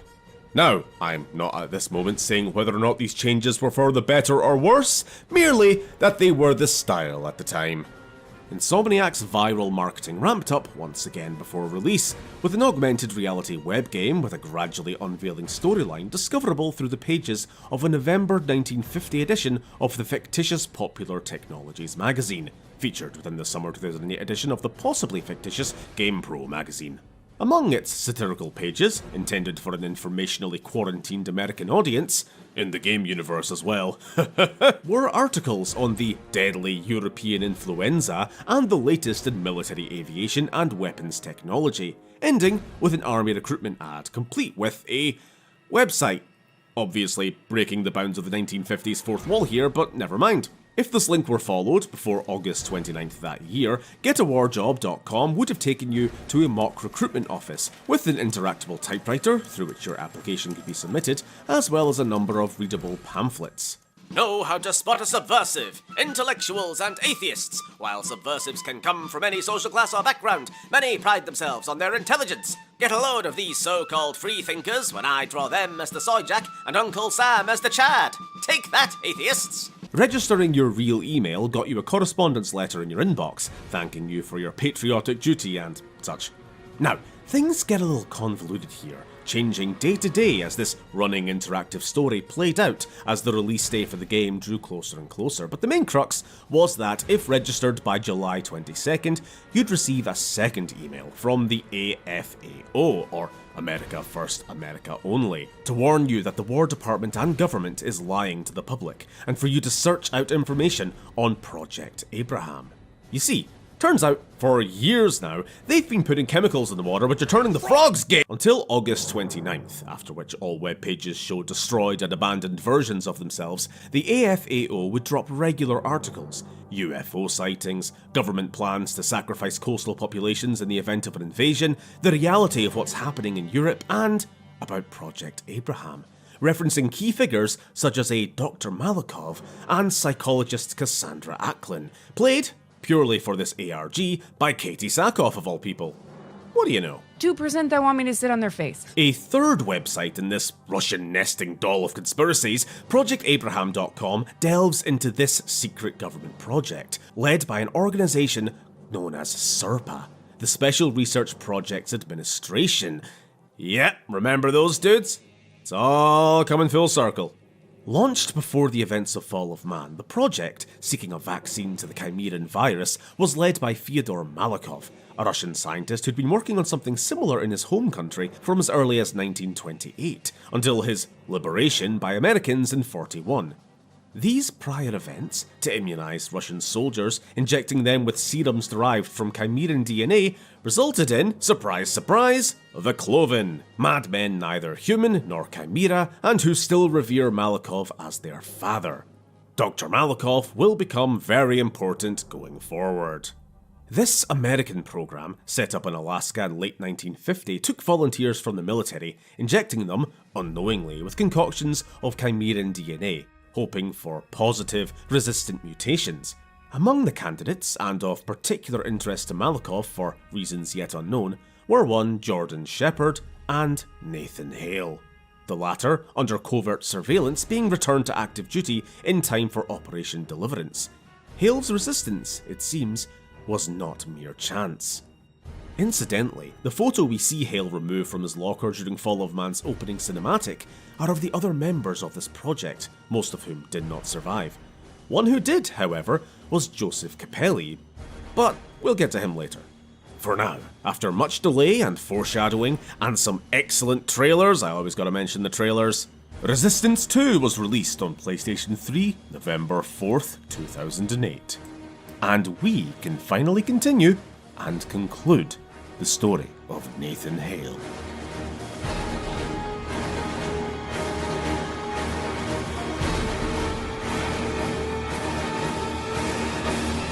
Picking up, quite literally where we left off, Hale is taken into custody by SERPA agents outside London and promptly sedated. What is the charge? Eating a meal? A succulent Chinese meal? Oh, that's a nice headlock, sir. Waking up sometime later, en route to a base in Iceland, we're given proper introductions by Major Blake, head of SERPA's tactical operations, who explains the need for us to undergo testing before being allowed back into the States. As we arrive over Iceland, however, the base is already under attack, the Chimeran war machine apparently taking no time to rest, despite losing an entire country just the day before. Crashing onto this battlefield, we're quickly given a weapon, a magnum with alt-fire detonatable rounds, and stick close to Blake as we hide in the shadow of a Goliath, being awesomely presented for the first time from this ground-level perspective. Unfortunately, I wouldn't really use impressive presentation to describe a lot of the other visuals. Yet, Resistance 2 is weirdly hard on the eyes, actually. Severe aliasing and pixelization, ugly particle effects, some harsh contrast and very poor lighting. Sure, on the bright side, we ain't allergic to the concept of colour this time around, but it just feels like a bit of a downgrade in a lot of other areas. Hell, even the basic hybrids look a little off to me. Without all the tubes, they kinda just look like shirtless green guys. Maybe that's just me. Also, we got drones! Yeah, actually, we have this game to thank for the inclusion of drones into the franchise. Still an omnipresent annoyance, but at least they go down easily. As we follow Blake, we pick up through the radio chatter that something called Daedalus is contained here. Its liberation likely why the Chimera have attacked in such force. Racing to the holding cells, Blake begins to flood the lab with toxins, unwilling to risk its escape. However, before he can finish the job, They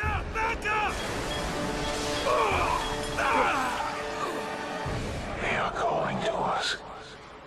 Can you hear them? It is beautiful. Okay, so we don't know what a Daedalus is yet, but we can assume that it being loose in the world is bad. Got it.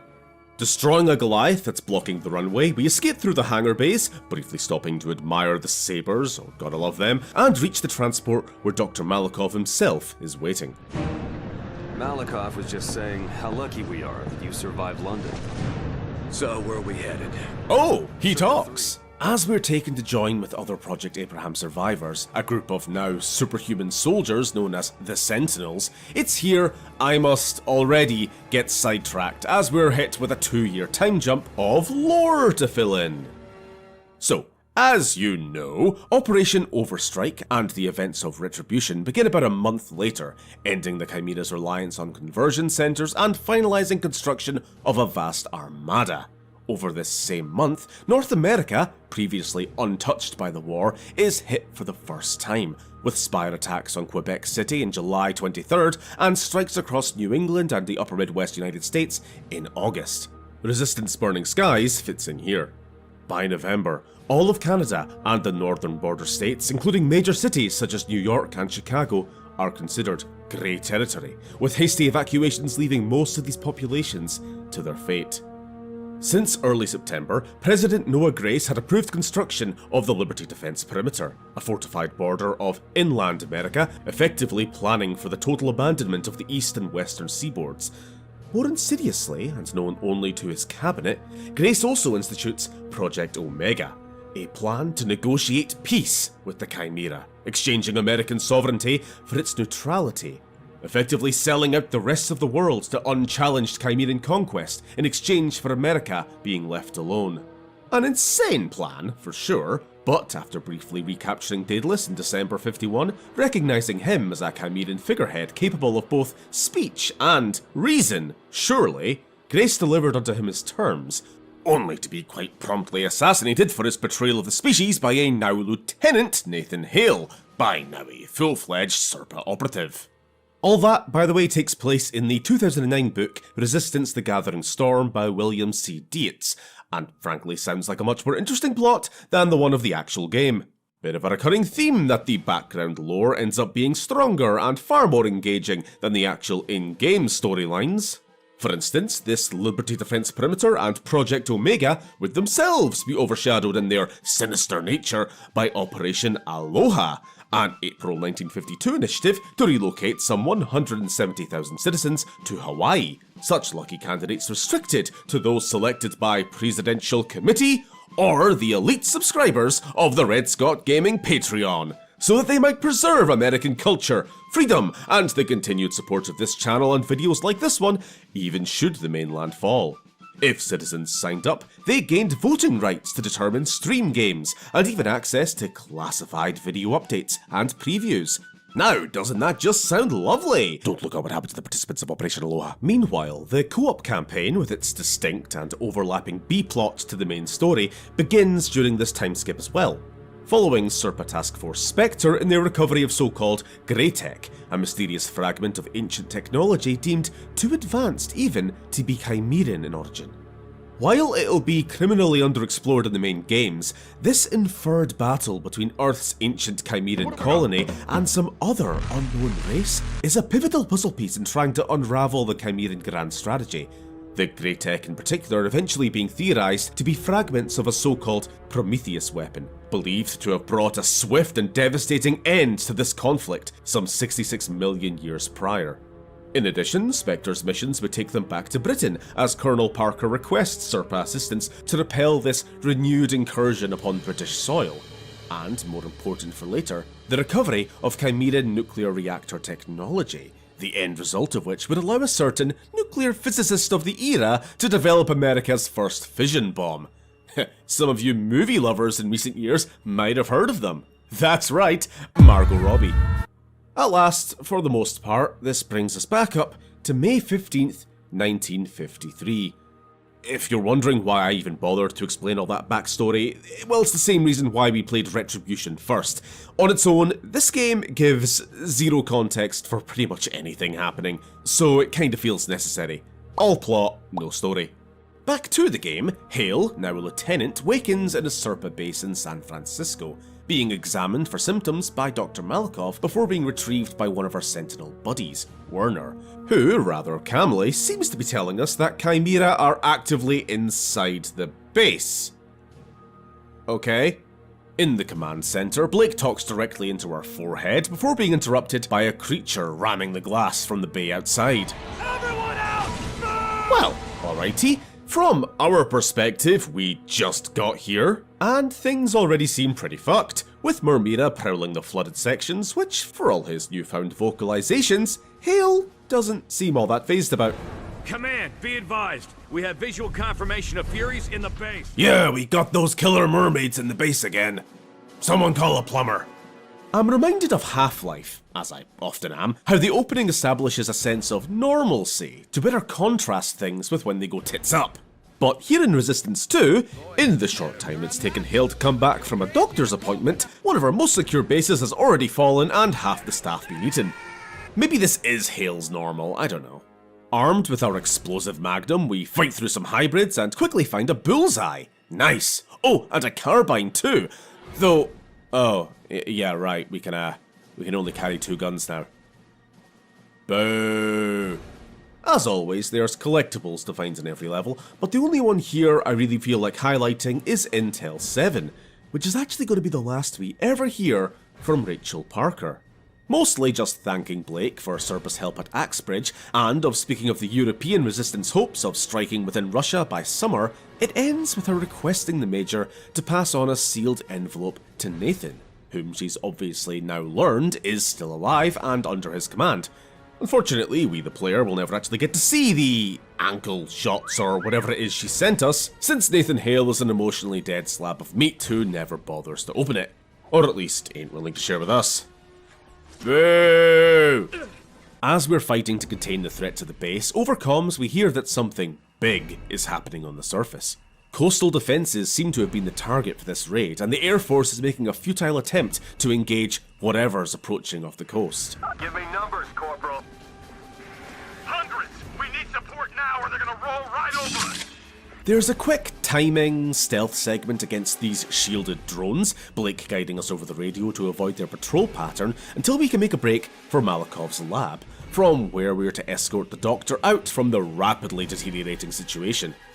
Now, while we're at it, I'm not really sure how bad this looks to you guys, but trust me, when you're experiencing it, the whole screen blurring red and shaking every time you stub your toe is really off-putting about this game. What was it with shooters in 2008? Anyway, collecting a pulse cannon, we have our first tangle with the Kraken, using crates to avoid death by shaky bloody red vision. Sorry, it's just such an obnoxious damage indicator, I hate it.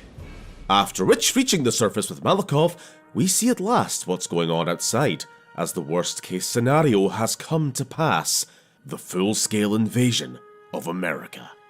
These sky-blackening ships, for which the Chimera cannibalized their own infrastructure and strip-mined Eurasia to build, have at last crossed the oceans to crush within a vice the last great human power on Earth.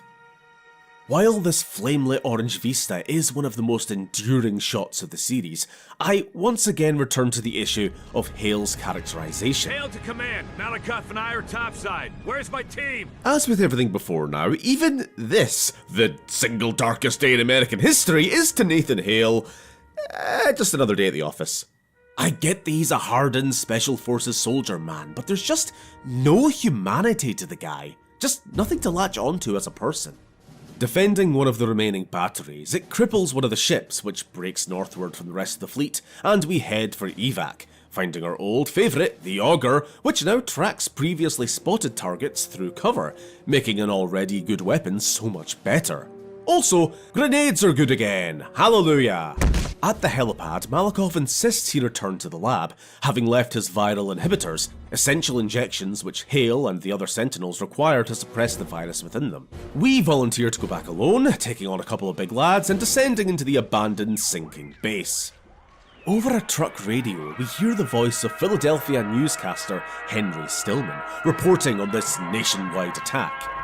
Today our country trembles, torn by war with an enemy the likes of which we have never seen. You'll actually hear from him throughout the game as the war and occupation drags on, and while I won't have time to let each and every one of these broadcasts play out, I will say, if you want to talk about this game's human element, here it is. Stillman's storyline, kind of a running C-plot in the background, is harrowing, describing over the days to come the death and degeneration he witnesses on the streets outside his office, live commentating on survivors outside his window as they scavenge for food, crying on air at the end of a bottle of scotch over the guilt of hiding while his wife was taken by the Chimera. You know, all sides of a story we don't actually get to see, but I applaud the writing and the performance here, with Insomniac sound engineer Mark Mayland actually the one playing this minor but very memorable role. And for the rest of you, this is the only solace I can offer. Grabbing the inhibitors, we head to another landing platform, this one sitting precariously in the middle of the bay. Sure would be a bad time for a sea monster to appear. Oh boy! Trapped upon this wibbly-wobbly ass platform, dodging drill bits and shooting pulse cannons, I should take a moment to mention the impressive water physics developed for this game. Real nice stuff for the time, if a little gelatin, the code for which Insomniac would soon after release as open source. Nice. Escaping the carnage of San Francisco, we fly north to Oric, California, the Sentinels tracking the lone damaged ship hit by the battery. En route to meet them, Hale's convoy is ambushed, with only a handful of survivors escaping to a creek off-road. Sir, I was just scouting up ahead. You guys aren't going to believe what I... Tiptoeing through these redwoods, listening for the telltale hooting of these new predator chimera. Predira? Chameleons, who can rush you from any direction and are rarely alone. Cool concept. Sure hope it doesn't get driven into the ground. Approaching town, the signs of spire attack are immediate, though, as we know, the Chimera no longer use crawlers to infect people. Instead, all around we find pulsating human-sized cocoons, while busy little critters scuttle about. These are the spinners of Bouchard's dying words, and this is their new method of mass rapid conversion. Of course, there's a major caveat to this morbid evolution, though we'll address that later. As a total aside, ignoring the human burritos, this might be the nicest looking level in the game. Again, for all of my complaints about the visuals earlier, this game shines when it's allowed to have colour. As we near our wayward squad, there's a quick tutorial on how to disable these Hellfire turrets, using cover to get behind them and slap a switch, and get surprise help from a shield drone commandeered by Hawthorne, who I suppose is our team hacker guy? I remind you this is 1953. Reaching Hawthorne, Werner, and our final squad mate, Joseph Capelli, we draft a plan to steal a nearby shuttle, requiring us to sneak around and disable more turrets in order to infiltrate the ship and destroy it from within. Splitting up to target systems, we head for the bridge in hopes of finding any intel on this invasion. Die-harding our way through leaper-filled vents and sniping across trenches, there's a decent mix of tactics involved across the level, with chameleon attacks and the smartest trio of steelheads in the series, halting an elevator partway down to shoot through otherwise impenetrable glass. But getting through all that, at the bridge we discover the fleet's trajectory, coalescing at the town of Twin Falls, Idaho, to punch through the Liberty Defense perimeter. Anyway, more chameleons! I think. Huh.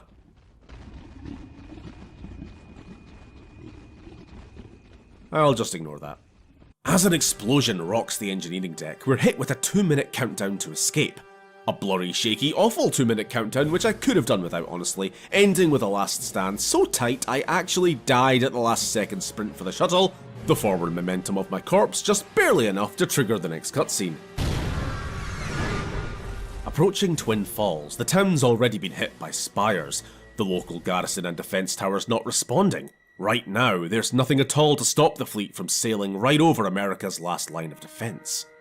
Crashing the shuttle into someone's yard, this begins what is probably the game's strongest level, as we explore this silenced suburban neighbourhood, spinners having already started the grim transformation of the inhabitants.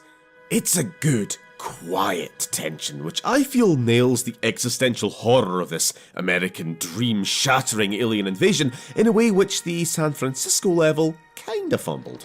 Kinda makes you miss the days when they needed conversion centers. Hey, Lieutenant.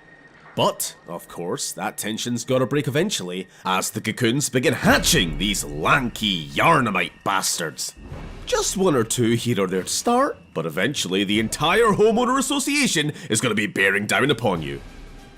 It's fantastic. But let's briefly talk about this whole spinner situation, and what this seems, to me at least, to suggest about the absolute state the Chimera are currently in. So, these new zombie-like forms, the Grimm, are on one hand an efficient way of converting civilian populations into a cheap, disposable shock troop force. You'll notice that, unlike hybrids, they lack the heat stacks required to maintain body temperature. In fact, they lack any of the usual cybernetic implants, armour, or weapons. Before playing Retribution, my assumption was always that this was in part logistics, the Chimera having not yet had a chance to fully establish conversion infrastructure on this continent, but also that their military might simply be at maximum saturation. We know, after all, they have limits on industrial capacity and physical resources, and with half the planet converted, that's a lot of bullseyes to go around. However, since Operation Overstrike, we now know this new conversion method wasn't a choice, but an adaptation thrust upon them. I think, on a larger scale, these Grimm are the best the Chimera can actually do now. Meaning, as the human population dwindles even further, most of this resource is being spent on these disposable, mindless husks. Higher Chimeran forms might well start finding themselves an increasingly endangered species. Speaking of such higher forms, we meet a few outside some diner in snazzy new armour. While I miss Fall of Man's more sinister alien take on the advanced hybrid, these guys do look cool. More heavy infantry than elite royal guard, but we'll be seeing them more and more. As we fight through town, the Chimeran flagship can be seen already overhead. Too late to stop now, and with the remaining fleet not far behind. After dealing with a couple of Titans, we take Capelli to reactivate the North Tower, while Hawthorne and Werner take south, leading us through a blacked out and infested rail tunnel, and eventually into a squad of hybrids waiting at the exit. Hybrids who seem to have only now realised they have grenades, and are so excited by this revelation they will not stop chucking them for the next 2 full minutes. I do not know what's the deal with their AI here, but you go, King. Finding the defense tower crawling with leapers, we head up the elevator with Joey Beanie Boy Capelli, who, come to think of it, despite being the only other Project Abraham guy Hale has personal history with, hasn't really had much to say or do so far, and he's gone. Battling this mother spinner for control of the tower, aiming for the exposed egg sac on its abdomen, we eventually get both towers back online, with only mere minutes to spare.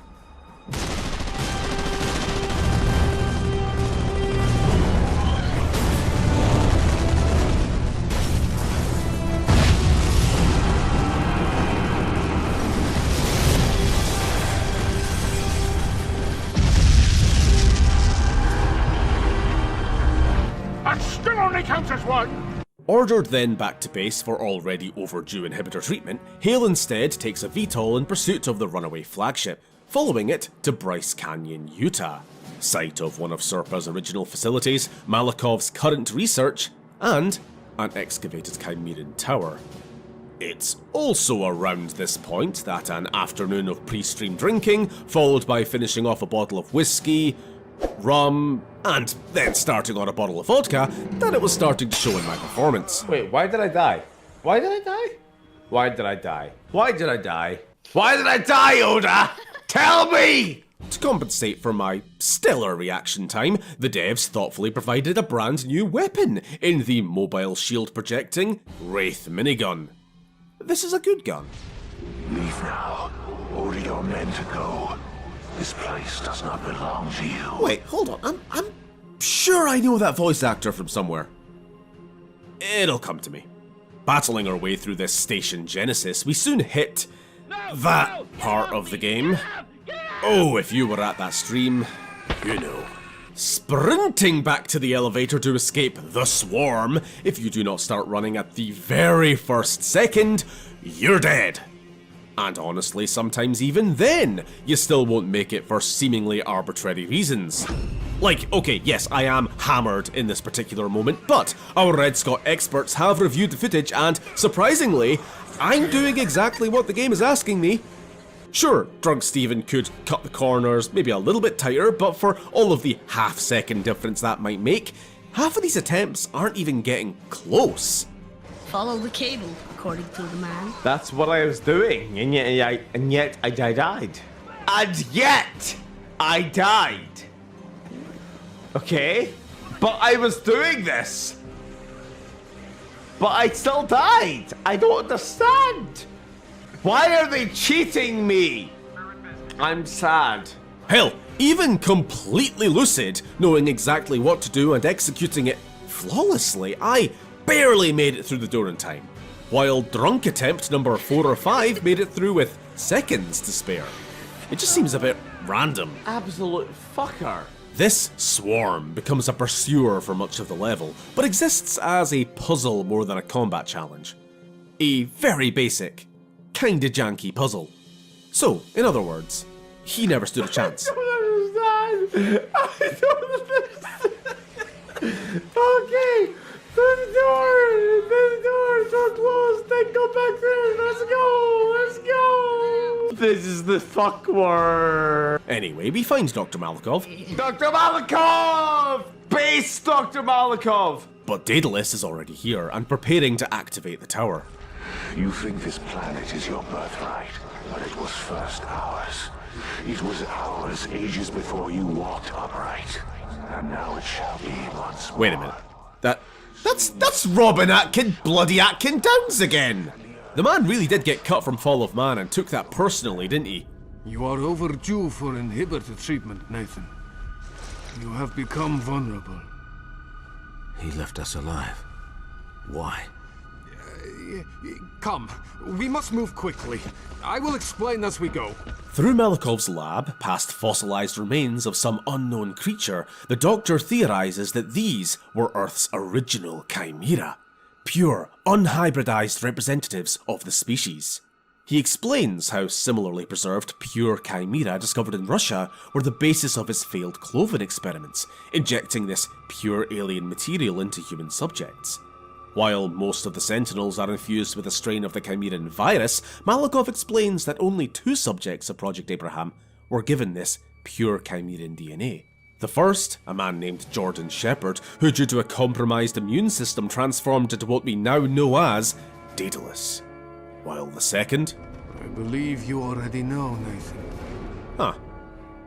Speaking of Daedalus, I'm curious if there's any naming connection between the Daedalus of Greek myth, you know, with his silly little Minotaur labyrinth, and this bloody swarm bloody chasing us through the bloody tunnels again. The swarm's final boss fight sucks.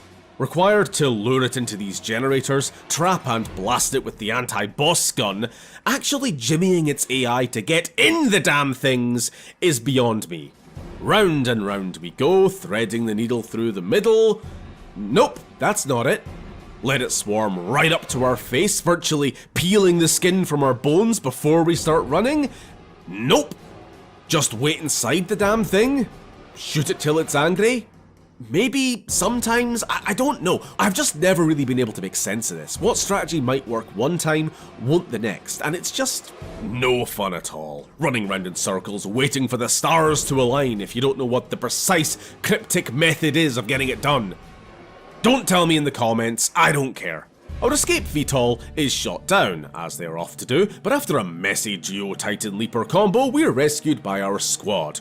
Though Beanie Baby Capelli ain't too happy that we defied orders, no he ain't, thoughtfully reminding all listening of the importance of taking one's prescribed medication. When you do turn, and it won't be long now, I'll be the one who pulls the trigger. You hear me? I won't hesitate. Not even for a second.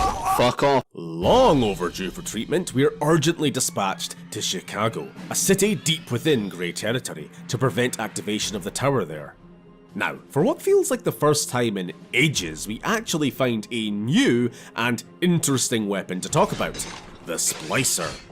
Guns, honestly, have been pretty standard this time around, but this one's at least fun. Launching dozens of ricocheting, dismembering saw blades, ideal for handling Grim, which naturally show up right after finding it. There's a sniping segment as Hale and Werner take turns to cover each other while deactivating turrets along a street, but we're soon back to being on our own, taking an awkward route through Myrmidon-infested, flooded streets. Unlike in Retribution, these Furies are invincible and kill the player on contact. Or sometimes, just for the hell of it. You just have to repair one of the fuel lines. Not that death's a big deal, mind you, this game being very generous with checkpoints. Too generous, even. Die often enough at the same point, and sometimes it'll just move you forward a step. Which I don't want. I'm a big pants big boy, thank you very much, but this checkpoint system can also just screw you over. Say I've been checkpointed right after a big firefight, one which has exhausted all of my ammo. No problem, because all the bad guys dropped fully loaded versions of all my favourite weapons. Nom nom nom. So I switched to them, take a few steps forward, and jumped by a chameleon. Okay, no problem. The checkpoint was right there, just before we swapped out all of our empty weapons, and all the dropped gear has despawned. Oh, by the way, chameleon again. Continuing through the wreckage of Chicago, we briefly spot something big in the distance, and after slicing our way through Grim-infested buildings, emerge onto an active battlefield. This fight over the bridge becomes a 2 steps forward, 2 steps back thing for a while, as one exhausting wave of enemies is replaced by another, and another. Don't get me wrong, it's a visually impressive large-scale battle, probably the most dynamic of the game so far, with so many friendly NPCs on the field. That said, I just hated having to play it. We are eventually swarmed by drones, including 2 of the big shielded fucks we saw back in San Francisco, only now we can actually take them on, chipping away at its adaptive shielding, which will reshuffle hexes as they're destroyed towards the drone's front, eventually exposing enough of the rear for a clean shot. Cool concept. Horrible fight. The final hurdle is a mere 3 stalkers, and more drones, and a ton of hybrids, and these frog guys, they seem fun. Yeah, this part sucks and all. Don't get me wrong, I know going in that you're meant to flank around and hit the stalkers from behind, but even in this fairly simple objective, there's still this streak of random unpredictability which will punish the player for doing anything but following the railroading track. Like, on one attempt, I seemed to destroy a stalker early, but a bunch of drones swarm in and make a mess of things. On my next attempt, choosing not to rush in and be caught out by the drones, I hit the stalkers from a distance, but they're now completely invulnerable. On another attempt, I push in for a vantage point against the drones, which don't spawn at all, me then instead becoming instantly surrounded by a swarm of hyper-aggressive hybrids. Then, with the aforementioned weird checkpoint system deciding I've suffered enough, I'm loaded right back to where I died, those same hyper-aggressive hybrids now politely hanging back to respect my personal space. What is actually meant to be happening here? Like, how am I meant to respond or plan or prepare for anything if you're just gonna pull something random out of your asshole? Like, who cares anymore? Just have fucking Godzilla show up or something. Oh no. Coming at last to the big E3 set piece, the Leviathan. This Kaizilla, created from countless human victims, is all that stands between us and the tower. And, foolish me, I dared to shoot missiles before I was supposed to, cause how could I forget? There's a script, and we're sticking to it. It's 3 missiles to the mouth, no more, no less, and since I'm already 1 short... Pulling back the curtain, this whole grand scale, back of the box, front and centre in the marketing sequence boils down to awkwardly waiting for your cue through some of the most transparent railroading imaginable. The whole tensionless spectacle ending as we lure it under a bridge and shoot it in the face.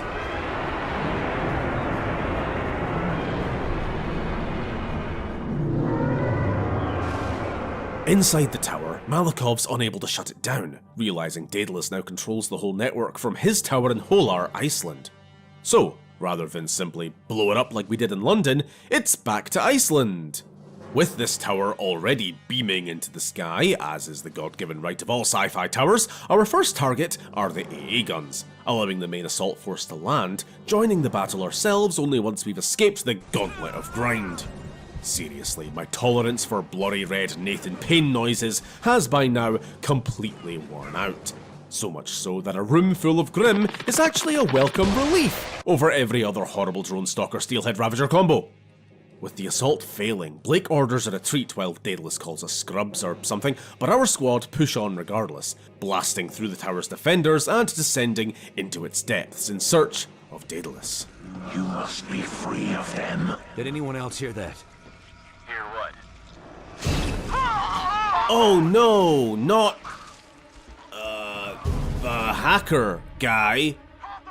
With all his other well-defined character traits. Anyway, deciding that now would be a great time to split up and search for clues, gang, within about 2 minutes, Werner's on the radio screaming for help. Hell, I need help over here! Oh no, but he had like marginally more character traits, I guess. He was black. Hale is tentacally impaled by Daddy Daedalus, falling unconscious as towers across the globe begin to activate. Awakening in a Louisiana camp 6 weeks later and looking like shit, the doc gives us the bad news. How long do I have? 3 hours. If we are lucky. Outside, Capelli, our last surviving squad mate, gives us the good news. That the defense perimeter collapsed, 80 million people are dead, and the Chimeran fleet is amassing over the Gulf of Mexico. So, are you gonna make your last hours count? What the fu- No, I'm going back to bed. Okay, so the game's final act has turned a bit bleak, but despite how dire it is on paper, there's no sense of real urgency or stakes. We've been told the war has lost 3 million refugees in Baton Rouge are all that's left, the president and his cabinet in Denver got spired, and Douglas MacArthur, the highest ranking figurehead left, is too busy sowing a sea of radioactive cobalt across Korea to do anything about it, and even now, Nathan Hale's totally normal human reaction is... Aye. While we've been asleep, that reversed engineered Chimeran reactor tech stolen by Spectre and British intelligence through the co-op campaign has paid off, with Bobby Barbenheimer having delivered Serpa a functioning nuclear bomb, a few years late in this timeline given the World War shortage. Operation Black Eden, America's final Hail Mary to, if nothing else, stop whatever that fleet is doing, begins. With our first task being to rendezvous with the bomb squad transporting Nellie, our new nuclear friend. After clearing out an old plantation house, we get what may be one of the most out-of-left-field moments in the series, as a dinosaur walks in. Just a straight-up dinosaur. Besides one other in a bit, we'll never see these things again. Just show up, spit some spicy goo, refuse to elaborate, die. Moving on, we find our missing troopers pinned down by a Titan boat tour, and we... sorry, I can't not address it. Why was there a dinosaur? Like, I know this series plays fast and loose with the logic of Chimeran biology, but what creature on this planet, human or otherwise, could that thing have been made from? Well, there is one theory. Given we know the original Chimera were on Earth tens of millions of years ago, it's entirely possible they did encounter literal dinosaurs. Whatever the fleet is doing over the Gulf of Mexico, the crater there is tied to the extinction event 66 million years ago, placing their prehistoric presence on Earth to the late Cretaceous. Who knows, maybe they did do a little chimering with the local fauna back then, or kept dino DNA in a vault somewhere only recently dug up. Or maybe the Ratchet & Clank team just accidentally slipped some of their concept art onto the Resistance desk, I don't fucking know. Catching up to the bomb squad, we hold off an attack while they get Nellie prepped for transport on the... repulsor lift hovercraft? I re-remind you that this is 1953. Meeting up with Blake, we cut through the swamp to reach a Chimeran shuttle pad, and here we come to my single greatest source of deaths this run. 1 chameleon, 2 chameleon, 3 chameleon, too late, back to start. I was stuck trying to cross this pond for nearly 10 minutes. I can't even begin to explain why it got me so bad, it just did. Again, there's just a random unpredictability to this game sometimes that really fucks with you.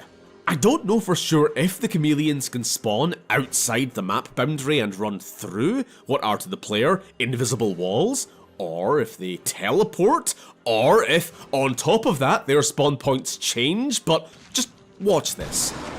I keep left against the boundary of the map. As I pass this tree, the ground starts to shake. I got about a second to find the source. I check left, wrong choice, you're dead. Okay, well, left was a dead end. Nothing should spawn there, so attempt 2. Pass the same tree, ground shakes, I look right this time. April Fools, you idiot! You utter rube! How could you be so naive? So, several attempts later, 1 chameleon, 2 chameleon, gibbed that fucking chameleon, and you can fuck off and all. 5 chameleons, 6 chameleons, 7 chameleons, stop! Checkpoint reached, oh thank God. The pain, of course, continues as we hit an extended battle up to the shuttle platform, through Ravagers and Titans, weapons and grenades scattered across the arena, dodging from cover to cover, and after 3 or 4 minutes of barely scraping by, I die to the literal last hybrid. So, back to the start. Same here, buddy. Now the focal point of this global web of energy, the Chimeran flagship hovers above the Chicxulub crater, in truth a scar from whatever ancient conflict drove the pure Chimera from Earth millions of years ago. The enemy's purpose still a mystery, we sneak aboard, fighting through hangar bays, boiling engineering decks and across exterior gangways, overlooking the Gulf's setting sun.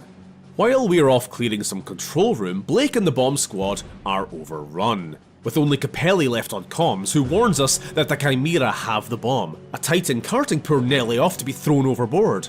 The bomb's almost at the chute. If you don't get to it right now, the whole fucking human race is extinct. Now find a way! Skirting a side ledge over a couple 1,000-foot fall, we find a door leading to a reactor. Probably, it's always the reactor, where Daedalus awaits, between us and the bomb. As it turns out, Jordan, after all this hype, isn't a very good boss, being neither particularly engaging nor challenging. Hide under a metal gazebo, pretending you're the last Pringle in the tube, wait for him to float away, then run to the next one, trying not to let the telekinetic debris or enemy minions kill you along the way. At the final stage, we shoot at electric pylons to stun him, and you've played video games before. With Daedalus defeated, our telepathic connection, shared through our pure Chimeran DNA, transfers something to Hale, becoming all the Sith. Shut up. As the ship starts to inexplicably explode, because the ticking nuke wasn't enough, we've a final run back to the shuttle, only with our weapons being replaced by new big brain force powers, gibbing whatever gets in our way, so long as it's within about 15 feet or so.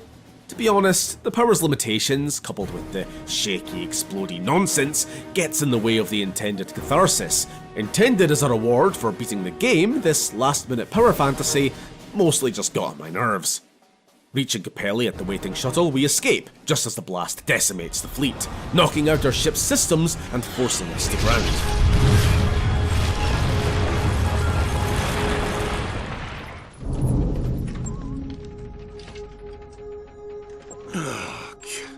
Just once. I wish you'd try landing one of these things.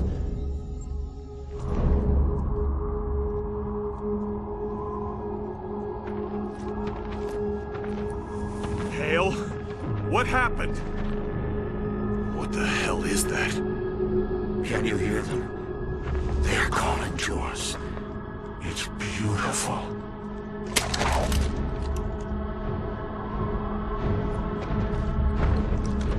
Stay back. This is just the beginning. Forgive me, sir. It was an honor.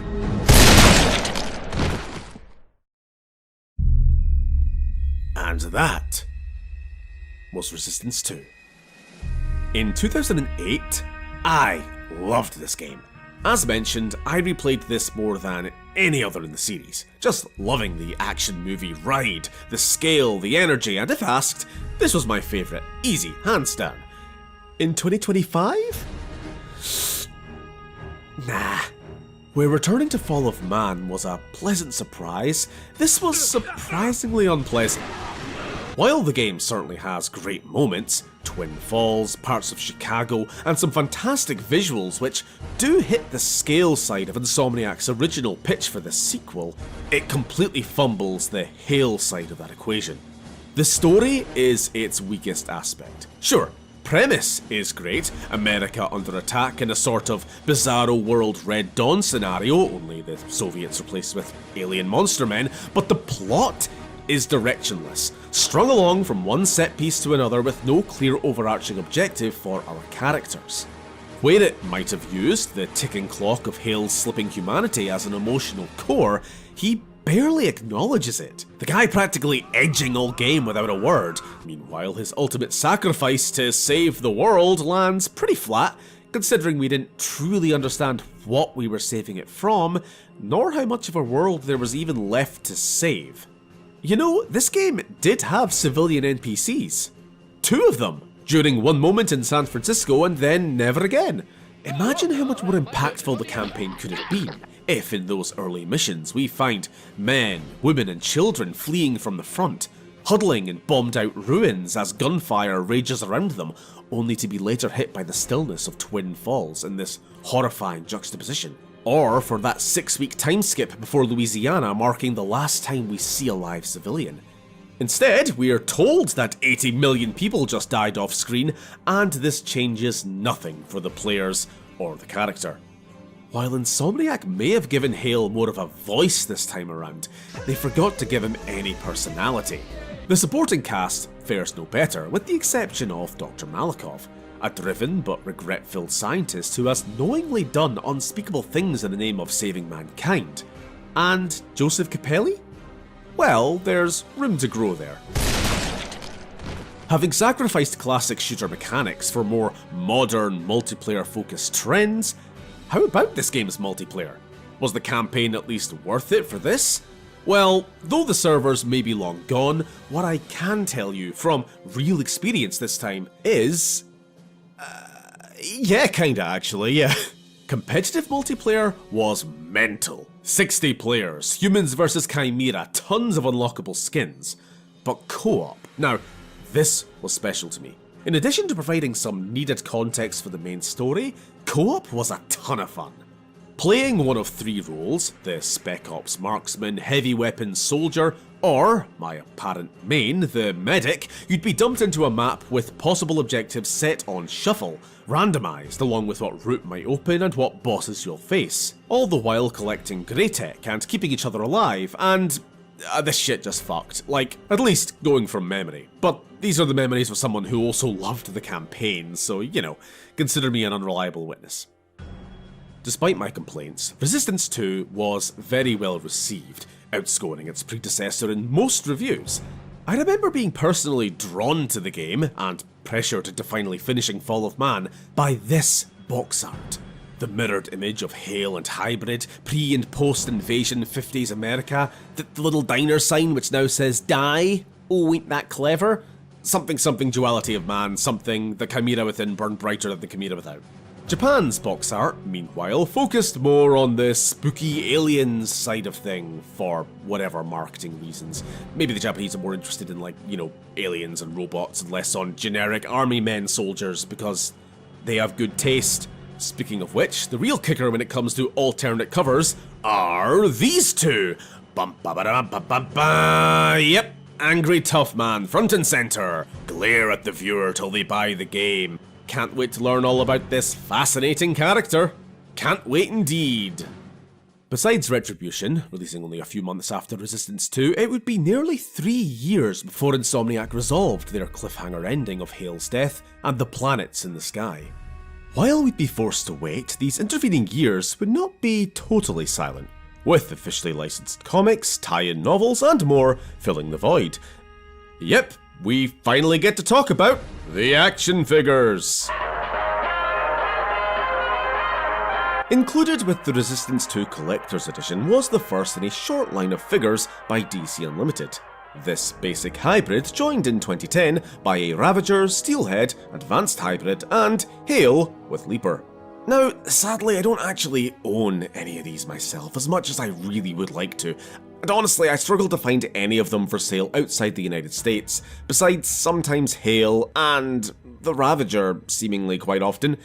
I guess just nobody likes the Ravager. You bald fuck. Now, there were some other figures too, but these ones make me uncomfortable, so I'm ignoring them. All in all, a sad day for the Red Scott shelf.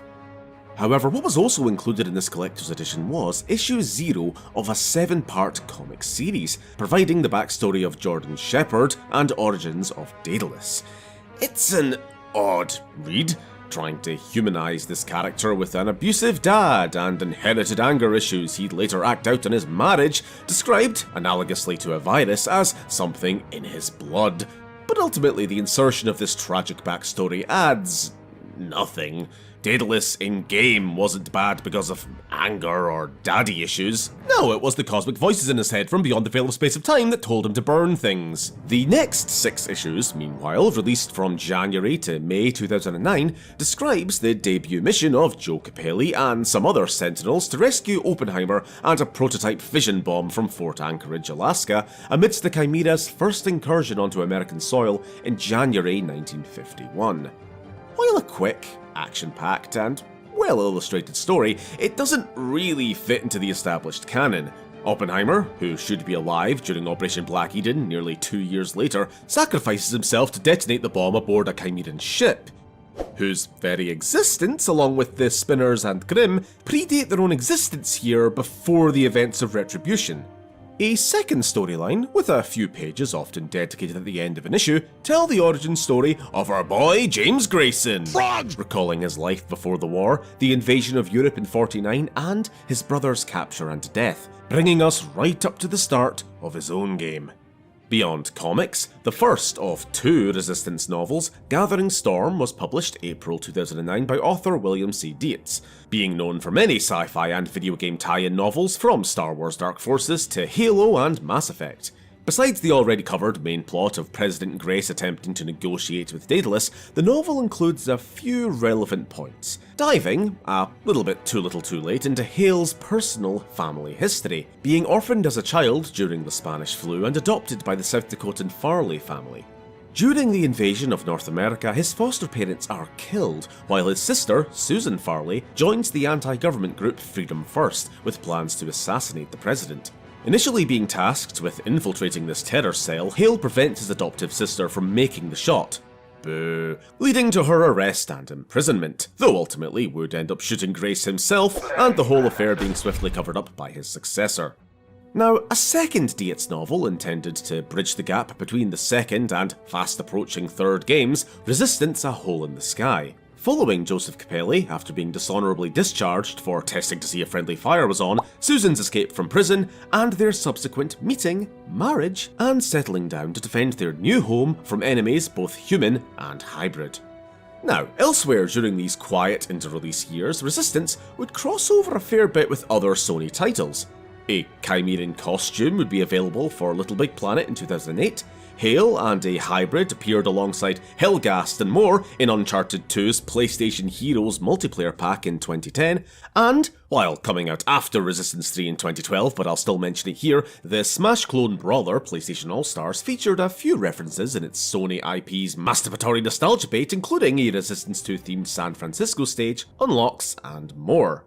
Now, last thing I want to mention was a 2011 browser-based multiplayer game launched in the weeks running up to Resistance 3, Global Resistance. Now, this shit I played, for some reason. Acting out a global fight for dominance, players sign up to either be Chimera or Human Resistance, with base building and resource management to build up manpower and deploy them wherever most needed on the world map.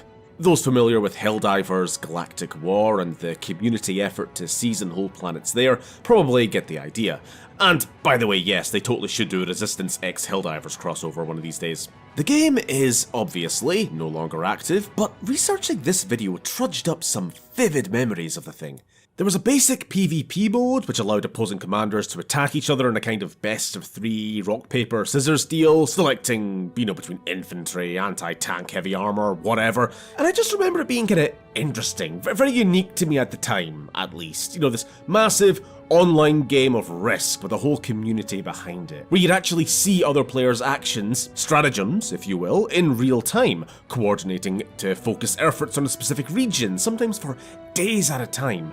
Just mindless fun that would just be called mobile slop if it was out today, but at the time, it did really help with building up the hype towards this new game.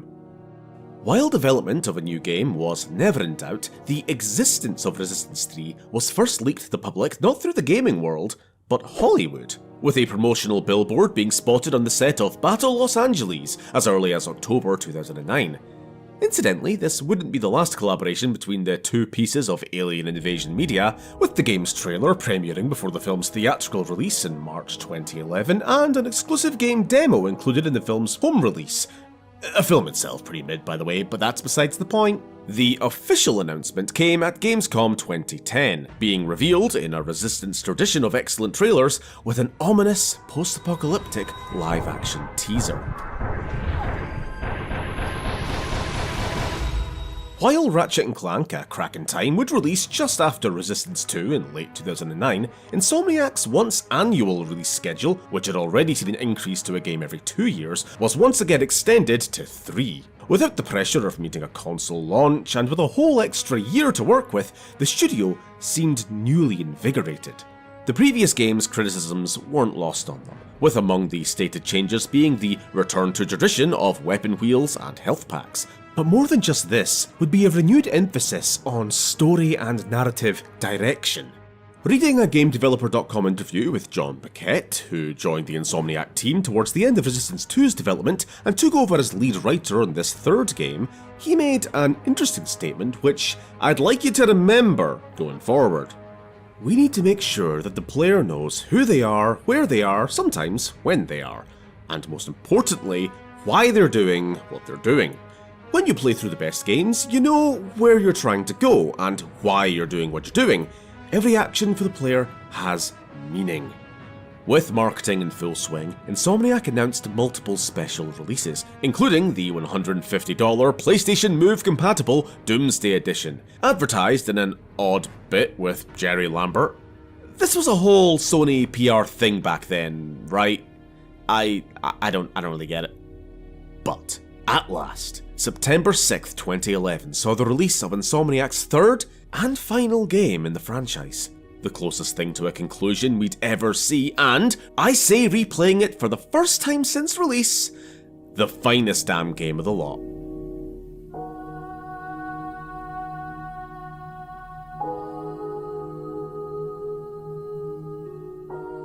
The game opens with a stylized ink sketch animation detailing the timeline so far, from Tunguska and the initial infections to the fall of Europe and invasion of America. As we catch up to the death of Hale, Capelli, Joe, narrates what came next, how in death Hale became a hero, the unique properties of his blood allowing Malikov to finally create a vaccine, while he, Capelli, was vilified. We were all inoculated. Saved again by Hale, one last time. Hale was the hero, and I was the villain. 4 years on, Joe is married to Susan, Hale's adoptive sister, living in Haven, Oklahoma with their son Jack and a small community of other survivors. Hey, you, finally awake.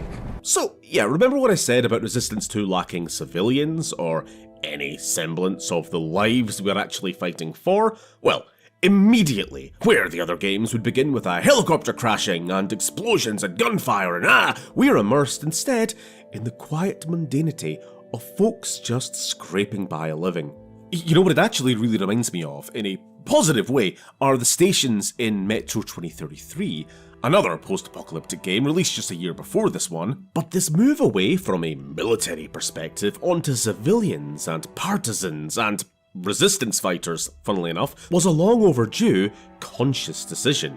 Even the tutorial, a first for the series, is framed as Joe, ex-Sentinel and by far most competent fighter here, checking on repairs by the town gunsmith and demonstrating to old lady Francis how to use a revolver. Oh!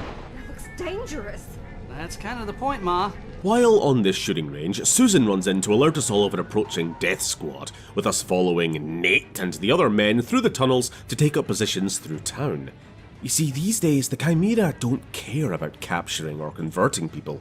With the war all but over and 90% of humanity gone, these roving death squads exist only to hunt down survivors. Yeah, I think they're gone.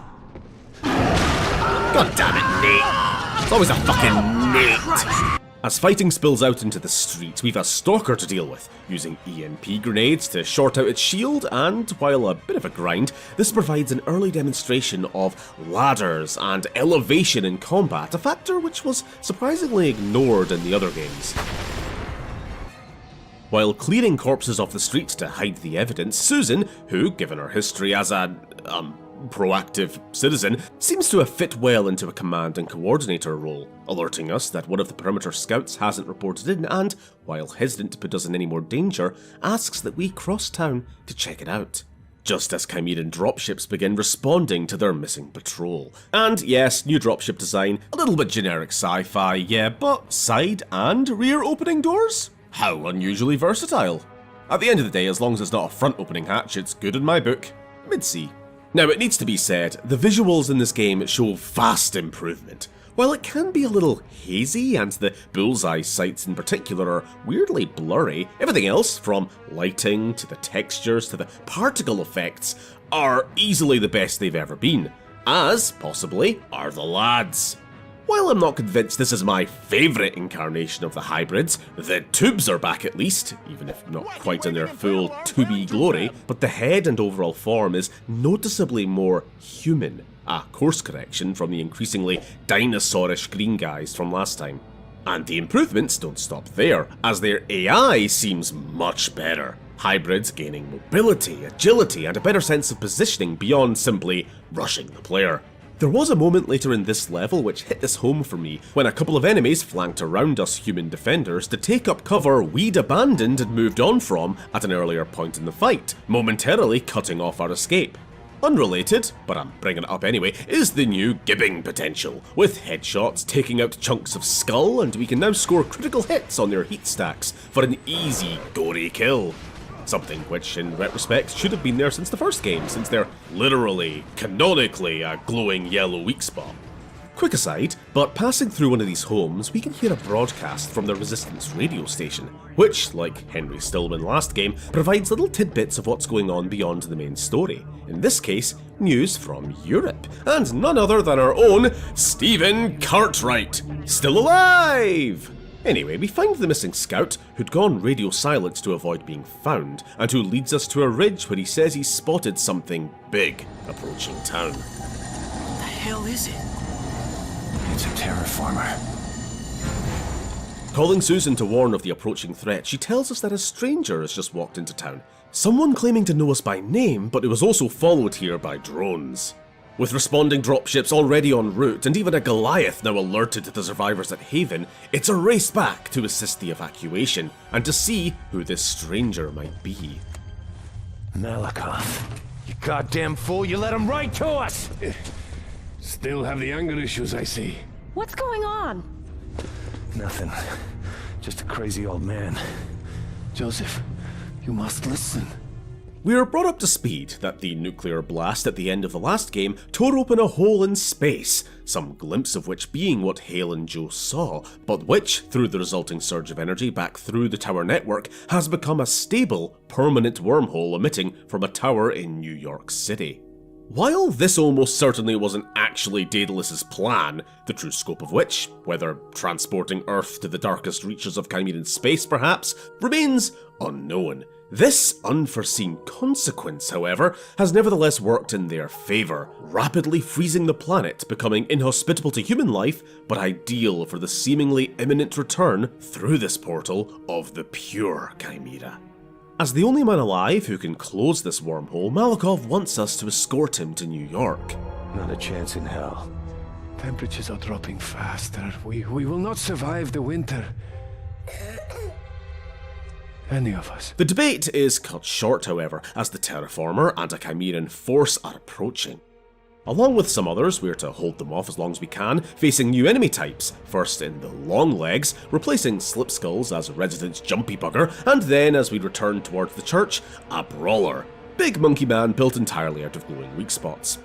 Again, the visuals are excellent, with the terraformer kicking up hurricane winds, and it manages to be dramatic without becoming a blurry, shaky shitfest like it would have been in the previous game.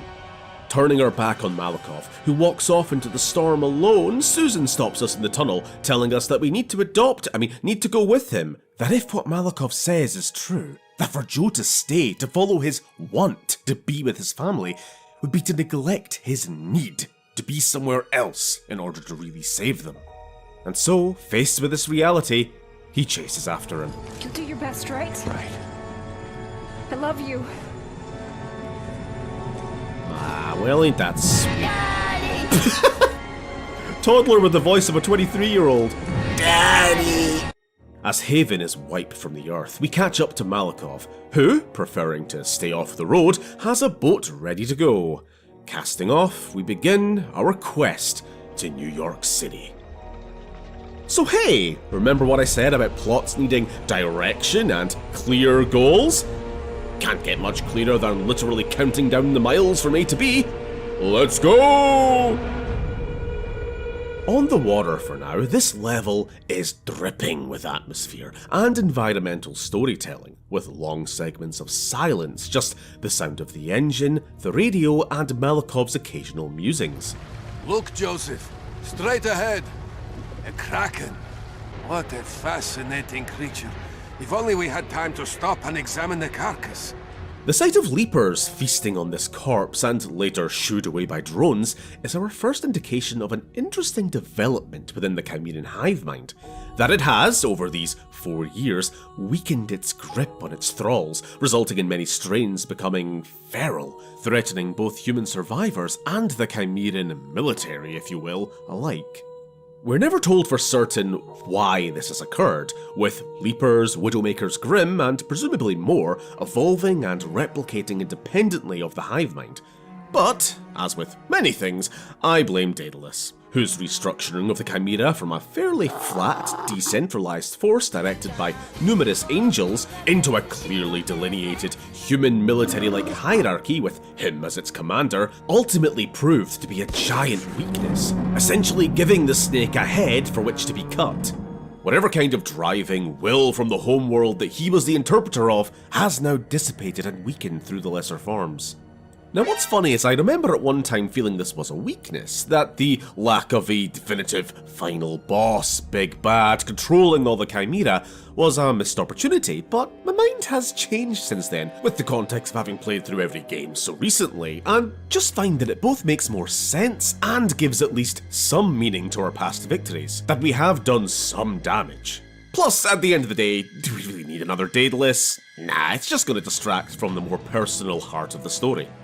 There's a tense moment as we run into the path of a Goliath, keeping our boat hidden beneath a bridge only for our stalling engine and cursing Russian to draw its attention.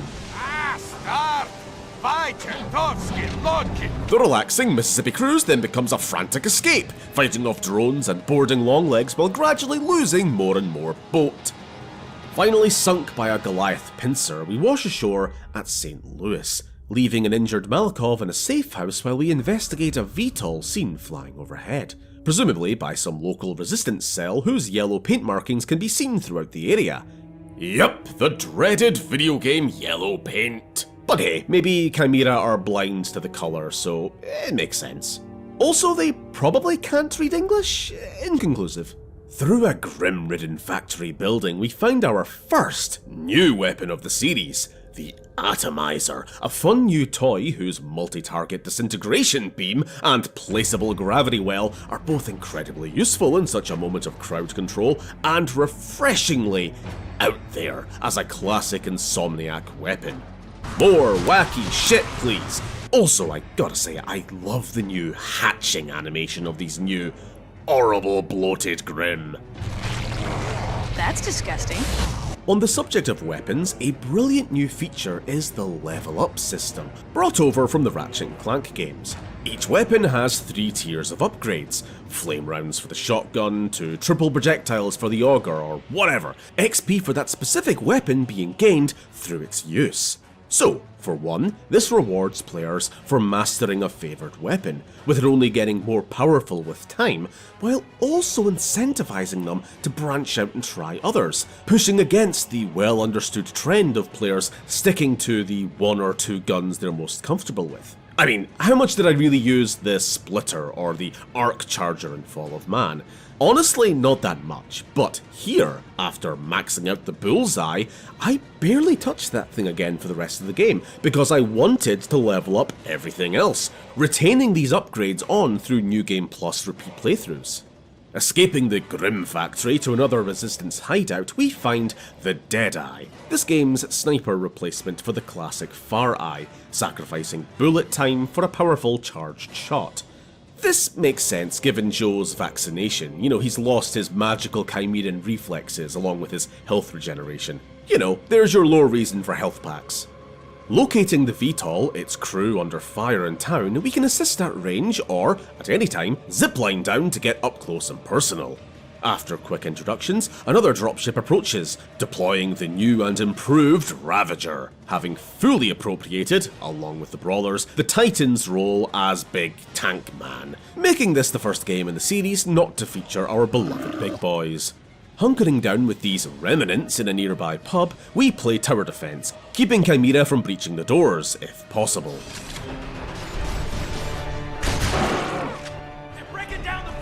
No, that's just me, sorry.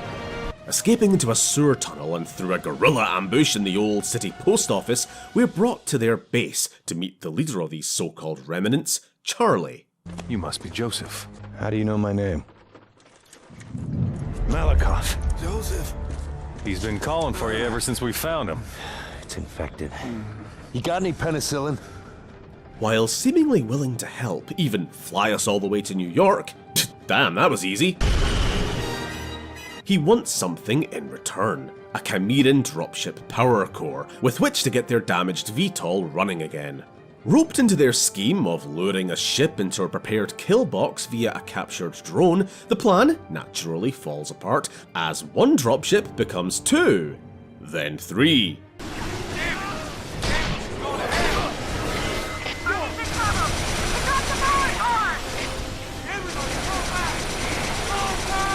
Grabbing the power core ourselves, we defenselessly follow Charlie through the growing mess of gunfire, made even messier with the inclusion of a feral Widowmaker.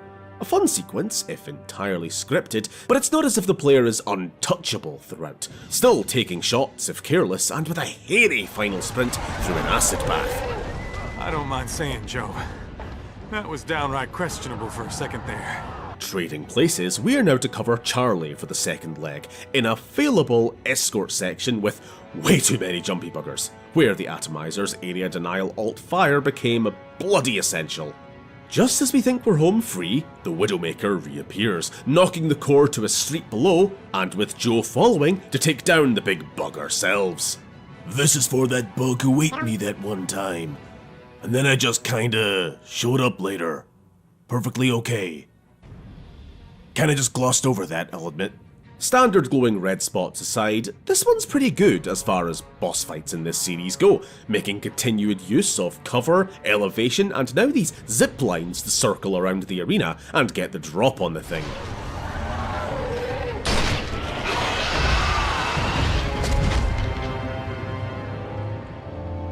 Holy shit! Would you look at that mess? Well, Joe, looks like you earned that trip to New York City.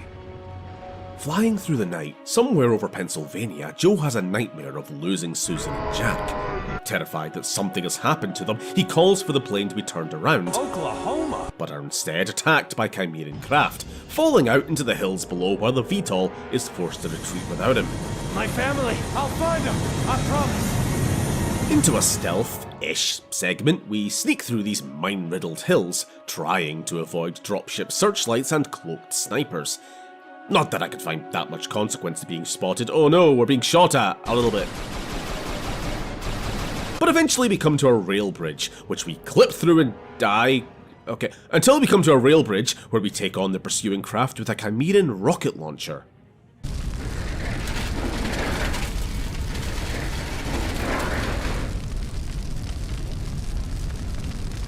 Joseph! Dr. Malikov! Yeah! Having found an intact train, Malikov suggests using it to travel onward, but is interrupted by a woman watching us from atop a train car barricade. Thank you, Lord, for hearing our prayers. Following this completely normal stranger into a nearby church, she tells us that the train needs repairs only her husband can make, but who's been missing in the nearby town's mine for days. A mine haunted by a creature that the townsfolk here call Satan. Why don't you just leave? Leave? No, sir. This is our land, given to us by God. But we can't expect God to do all the work. Forced then to go find him, alone, we climb a barricade up into the Ravenholm part of town. Okay, so I'm hardly the first person to draw a comparison here to the well-known Half-Life 2 level, but it's easy to see why. Creepy old mining town, alien zombie abominations, scripture-spouting shotgun-wielding weirdo. Just as David said to the Philistines, aim for the head. But while the superficial elements are there, more interesting to discuss are what it lacks from its inspiration. Because, I can't lie, on replay, this level which I remembered enjoying back in the day really didn't cut it for me. Ravenholm is a slow burn. You open with just hints of what's to come, deal with a handful of normal zombies, encounter a saw trap or two, introducing both new obstacles and tools for clearing threats. Throw in a puzzle here or there before ramping it up with more and deadlier enemies until you're eventually fending off hordes with the very traps and tools you've now been trained to use. Here, however, we open with a big bunch of Grim and basically maintain this threat level till the end. There is no escalation, no peaks or troughs, no quiet, somber moments of reflection. It's just every building we enter has the same handful of enemies. There's no breather. And yet at the same time, we never come close to touching the massive Grim swarms of Resistance 2. The enemy numbers are just 5 or 6 at a time, but always 5 or 6. It's a fairly open level too, with walkways and bridges and a number of ways to get around, but no contraptions, drawbridges or traps or physics puzzles or anything like this, the end result of which is a perfectly fine level. I mean, there's nothing wrong with it per se, it's just, I could envision a world in which this level was easily the best part of the whole game, had they just leaned more heavily and cribbed more thoughtfully from its obvious inspiration. I mean, were they afraid of being accused of copying too closely? Like, oh no, you made it too good. No, please, continue. Finding the mechanic priest, the mech priest, that's some 40k shit right there, we find he's still determined to follow through in his quest to rid the mine of this Satan creature. Picking up a cryo gun, we cover him while he gets the elevator working and descend into the mine itself, where it won't be long before we have our first encounter with the beast himself. Shooting him in the eyes till he runs away and being chased by him again and again as we navigate these tunnels, sticking to the safety of smaller passages whenever we can, it's obviously one of the more scripted bosses. Run to room, shoot the big armless head, be repeatedly told to throw a fuel tank into his mouth. Throw the tank while he's blind! Use the tanks! Grab a tank and throw it at the creature! Throw the tank in its mouth! Don't get me wrong, if this is Resistance 3's equivalent to the Leviathan boss, I think it holds up a lot better. Far less telegraphed while selling the illusion of threat and actual risk of death much more convincingly. With the town now safe and the train repaired, we continue eastwards, Malikov taking this brief respite to reflect on a few things. Joseph, I have made many poor choices in my life. Cloven, Daedalus, Hale. There is very little chance we will succeed in New York City. 4 years ago, Surper tried to attack the tower. We lost over 1,000 men. I'm afraid you may never see your family again. I know. But we're doing our best, right? The moment is interrupted by screams for help, as we see someone being chased down by other humans. Because the real monster is man! These raiders turn their attention to us, becoming an on-rails shooter against armoured vehicles and truckloads of train robbers, with us gradually losing compartments as we go, eventually including our ammo stocks. During a break in the action, there's a lovely view of a Chimeran shipwreck, along with hundreds of Chekhov's Widowmakers, with the surprise cavalry arriving a few minutes later to save us from the human pursuers. Nice going, Bugs. I guess you're alright after all. Then, just to remind us that, no, the real monsters are still the genocidal plague bugs, they double back to spitefully derail us too.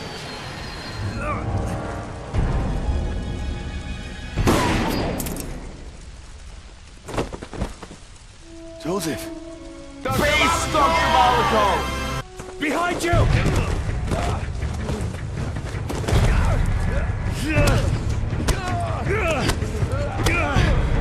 No! Stop! Stop!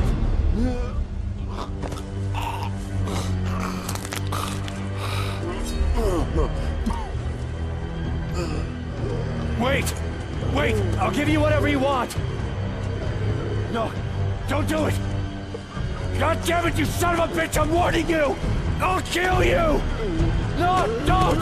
Don't! Oh, God, you fucking son of a bitch! You ready to have some fun, boy? You know what? I'm flipping again. The real monster is man. Final answer, all hail the space bugs, and it's all that prick's fault.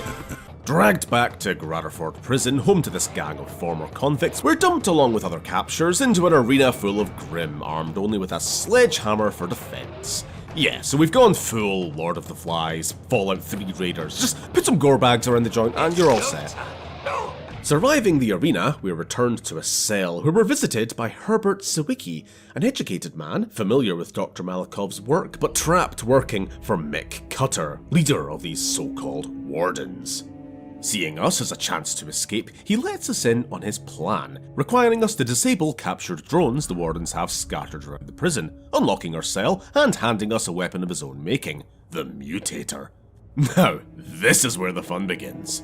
This weapon may have become my favourite gun of the series, firing a healthy glob of altered Chimeran virus, rapidly transforming organic targets into rancid meatballs. While stealth is optional, and you will gradually retrieve your old weapons, I gotta say, doing it sneaky-like was some of the most fun I had with this game.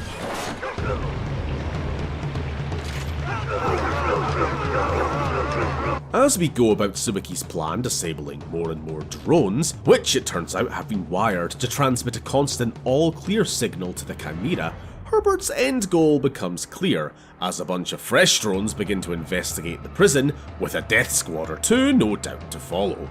I mean, good plan, Sawicki, but I would have liked to have been told beforehand. With Cutter onto us, he replaces the last drone with a dud, moving the real one to safety and ordering his goons to take us out.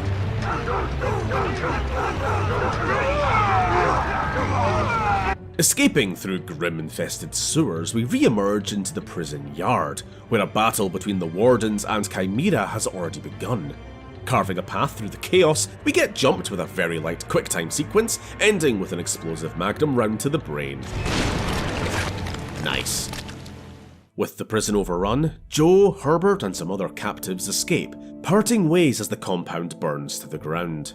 While we won't see Herbert again in the flesh, he inherits Malakov's journal, taking over narration of any pages we find from now on. In Dr. Malakov's last entry, he said something fought back against the Chimera millions of years ago.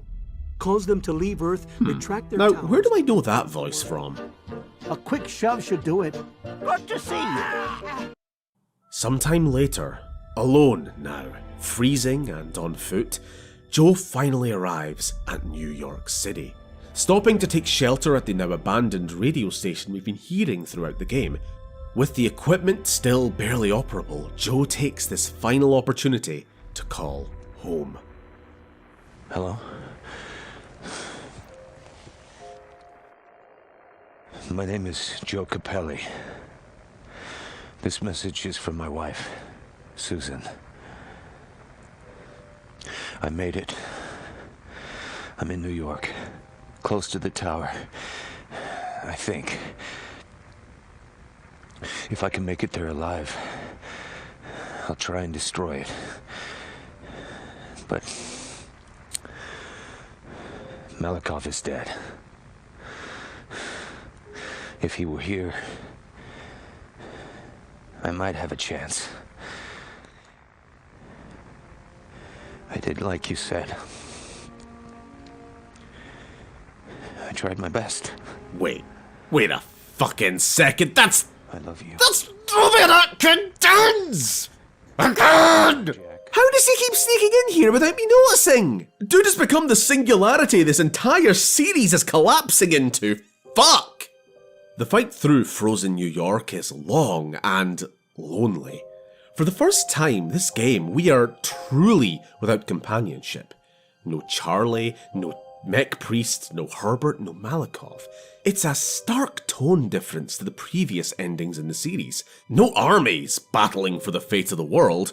Rather, signs of such a battle can be seen throughout the level, having already been fought and lost. The 1,000 or so last men Serpa sent in their previous last-ditch attempt to shut down this tower. Into the subway, Ravagers are purging the tunnels of Grim, which I'm more than happy to just leave them to it, though, you know, the atomizer's there for when I do inevitably need it myself. While emerging into Times Square, hybrids are seen battling a Widowmaker, with us being careful to try and balance both sides of this fight, so as to not be left alone with too much of the other to mop up. At the tower's outer perimeter, we apply some human ingenuity to break through advanced Chimeran defences. Then all that's left is a simple stroll through Central Park to the tower's front door.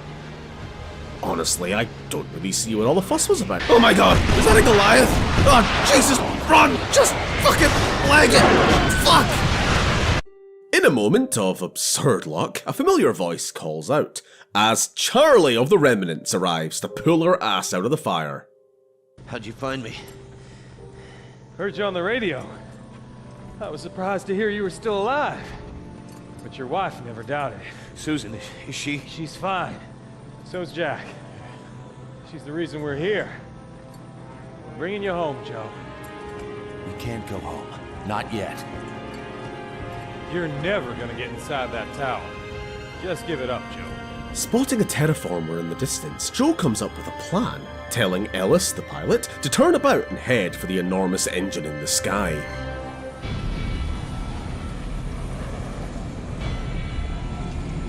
Get down!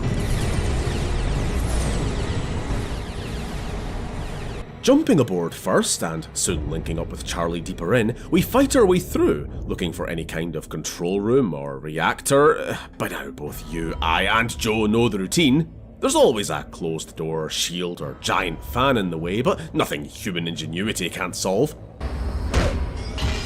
But on the whole, for a final level, not only of this game, but of the whole trilogy, it's a little on the weaker side, continuing the tradition of always ending a game on some Chimeran construct. While gorgeous to look at, nothing about this level particularly screams Resistance. Its generic blue-hued architecture is interchangeable with the Geth or Combine or a dozen other sci-fi factions I can think of. Plus, again, while I don't think the story needed a main villain, we're back to Fall of Man's "Quick, destroy the fuel rods" as this game's final boss fight.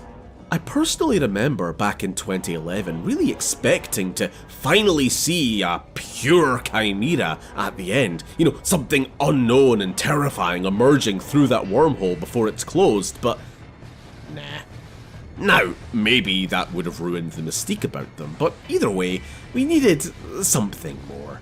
Separated from Charlie, we are sent up an elevator to the reactor core in question, hearing, on the way, a final message from Susan. Joe, I'm sorry I told you to leave. I believed that there was a chance. Or maybe I just wanted to believe there was a chance. But after hearing you on the radio, I didn't want you to go. It was a mistake. I'm so sorry. Jack's good. There's a doctor here. He gave him some medicine. He misses you. I told him you would come home. You will come home.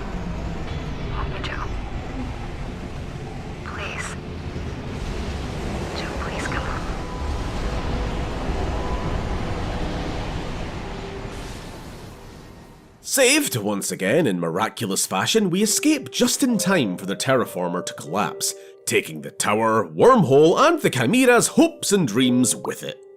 In Oklahoma, as the sun shines and radio reports rising temperatures, Susan hears an approaching aircraft, rushing outside to meet her husband, who has returned having done more than just saving his own family.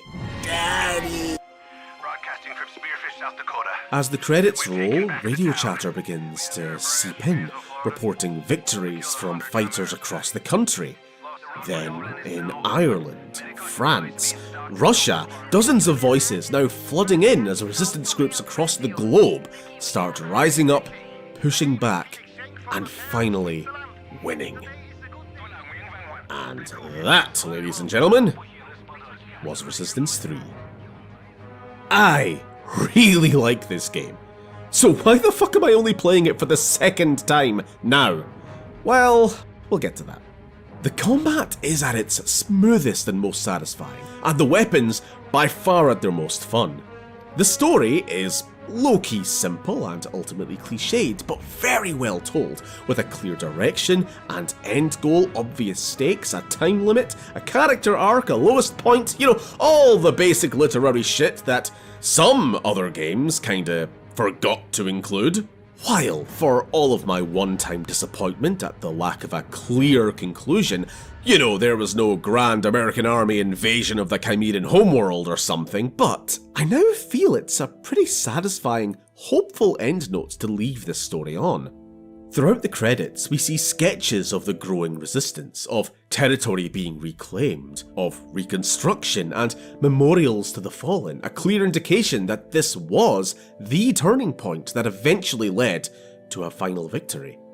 Back on my first playthrough, I remember feeling that this ending was a cop-out, that this quick resolution was Insomniac essentially wiping their hands of the series, going, we're bored now, so they lived happily ever after.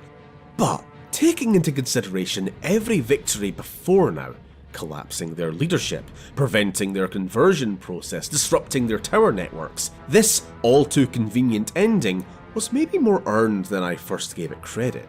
Sure, humanity may have been on the brink, but the Earthborn Chimera weren't doing so hot themselves. A fractured hive mind, a complete halt on conversions. Honestly, the longer I actually talk about it, the more convinced I am that the whole wormhole dealie was just a happy little accident for the Chimera, an improvised last-ditch gambit to fulfill their ultimate purpose, that being to prepare the planet for the arrival of their off-world masters, without whom, even outnumbering us 10-1, they lose all purpose and will to fight. Meanwhile, the human race, no matter how outmatched or outnumbered we are, so long as we've something still to fight for, will never lay down and die. Yeah, fuck them space bugs! Apes together strong! While a little on the short side, the full campaign being playable as online or split-screen co-op, and with the weapon upgrade progression continuing between runs, gives it good replayability. While my only other nitpick with this game as a whole is the lack of variety and uncharacteristic restraint in enemy designs. While new additions like the long legs are fantastic, we've really only got 3 returning infantry types: hybrids, ravagers, and steelheads, with hybrids themselves being recycled for both sniper and rocket duties without so much as extra armor or a nice hat. There's nothing that crazy like chameleons or kraken or hags. Like, if Resistance 3 was a tabletop game, we're stuck running with the Chimeran core set, you know what I mean? Resistance 3 released to almost universally positive reviews, even today finding itself not uncommonly brought up in discussions around the best games of the PS3 era. Why, then, returning to my previous question, did I immediately forget about it? Oh, right. Yeah, in spite of everything, Resistance 3 flopped, vastly underselling compared to its predecessor, overshadowed at launch by the carried entirely by its trailer Dead Island, as well as Warhammer 40k Space Marine and the approaching juggernaut launches of Skyrim and Naughty Dog's Uncharted 3. Speaking of Insomniac's counterpart studio, while the game wouldn't release until 2013, I can't help but see superficial similarities between Resistance 3 and their critically acclaimed game, The Last of Us. Given the historical closeness of these two developers, their back-and-forth inspirations, and that both meet the dystopian road trip across America, gruff dad man trying to save his kid, real monster is man mold, it's honestly more of a stretch to deny the existence of any shared DNA. While Resistance 3 provided at least an off-ramp for the story, Insomniac themselves would not return to definitively conclude the series, with Ted Price revealing in a VG 24/7 interview, later confirming in January 2012, that they had reached the logical conclusion of the story they wanted to tell. This would not, however, make the final installment, as Price himself declared that the franchise was in the safe hands of Nihilistic Software, later renamed Instigate Games, who, under Sony's leadership, would release the series' second portable spin-off, this time for the PlayStation Vita, only a few months later. Now, fun fact, I have owned a copy of this game since working on the Killzone video, getting it with the Vita I bought way back then, specifically for Killzone Mercenaries. So, it's been a minute, yet until now I have never actually played it, and know next to nothing about it. So, as much as I wish we could have stopped with the high of Resistance 3, let's take one last and shortest dive through Resistance Burning Skies, the game that actually ended the franchise. It's bad.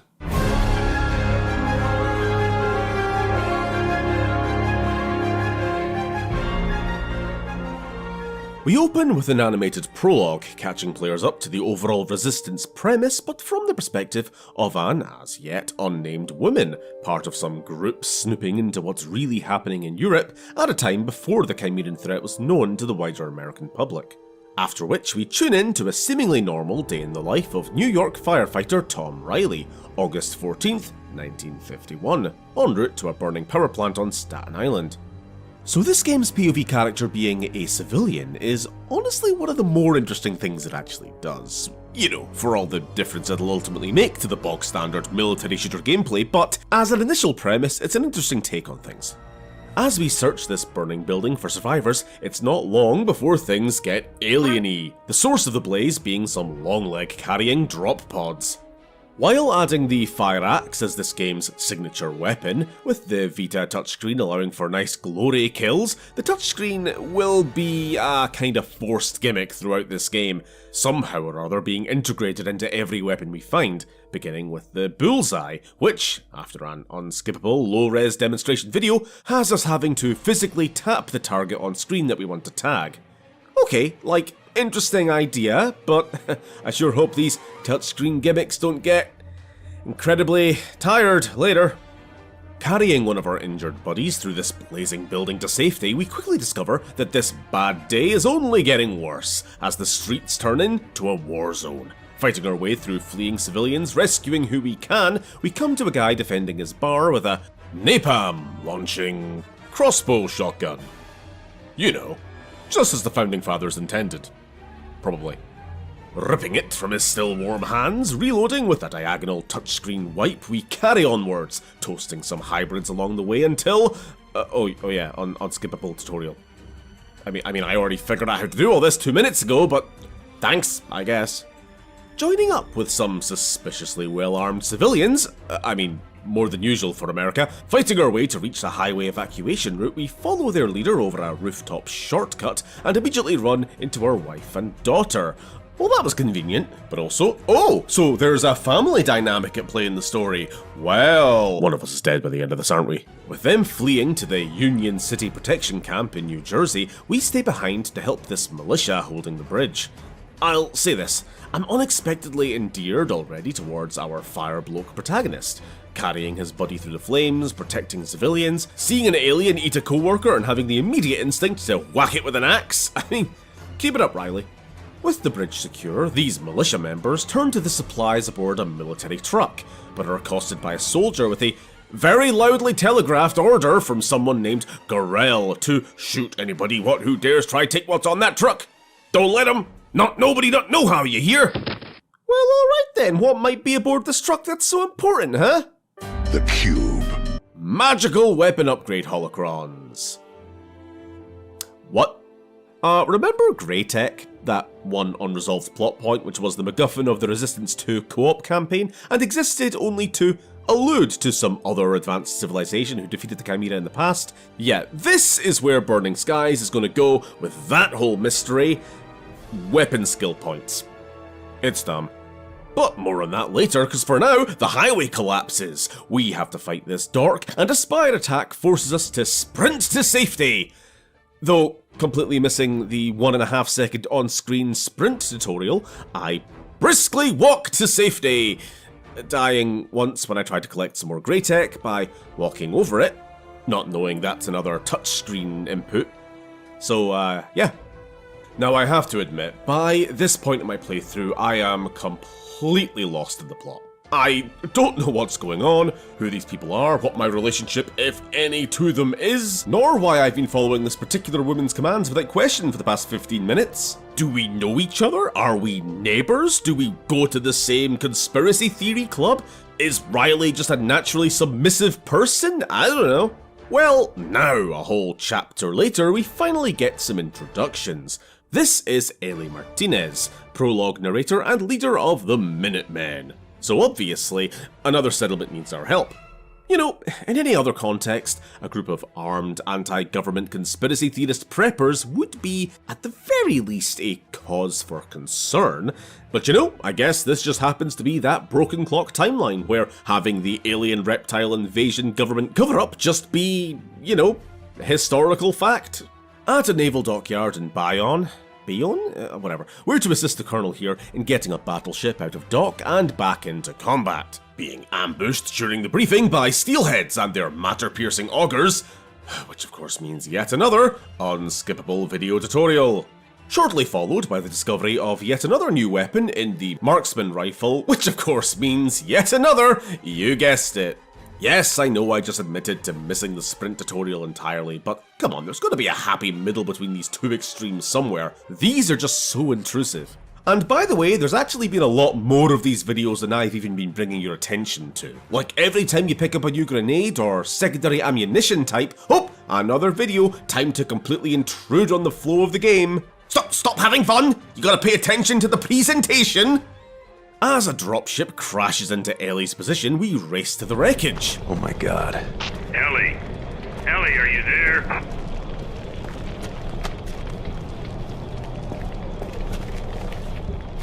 Thanks, I was looking for that. This is Ellie.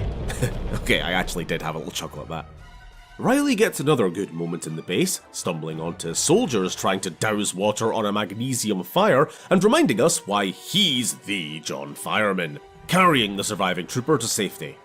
Activating a crane to reattach the battleship's main gun, the dock is suddenly attacked by a Mirelurk Queen by way of Dead Space, with Riley falling either onto its back or through a rift in space and into the border world of Zen.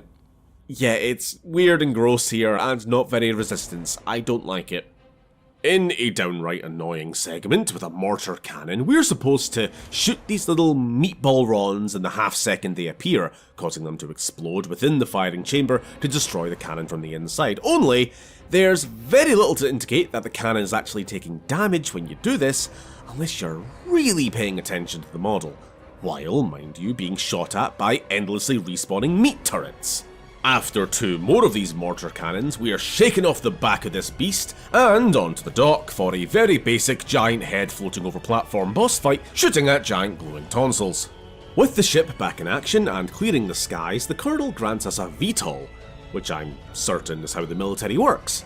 Before we leave, Ellie asks him if he knows anything about this Greytech, with him pointing us towards Ellis Island, though warns us to stay out of the way of Richard Gorell there.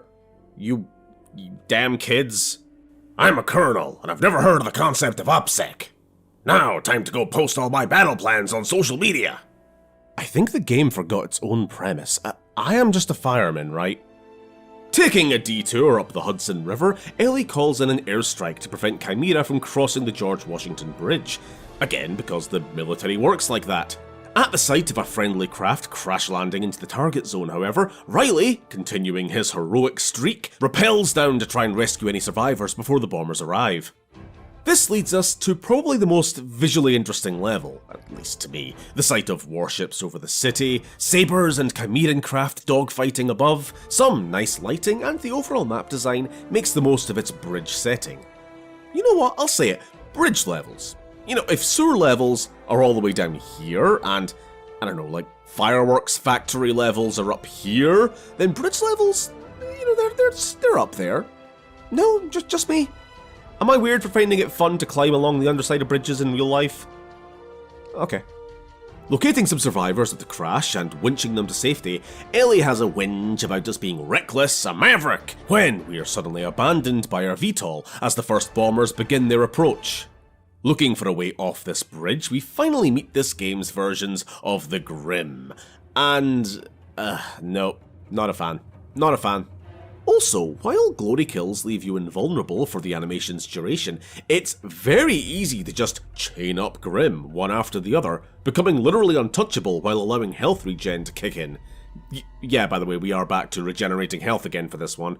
Blocked by a barricade at the bridge's end, Ellie searches for a way through while we take on the cyber demon's lame cousin, staggering him with explosives to target the heat stack on his back. You've played video games before, then retreating into a utility tunnel just in time for the last wave of bombers to blow the bridge. Ellie!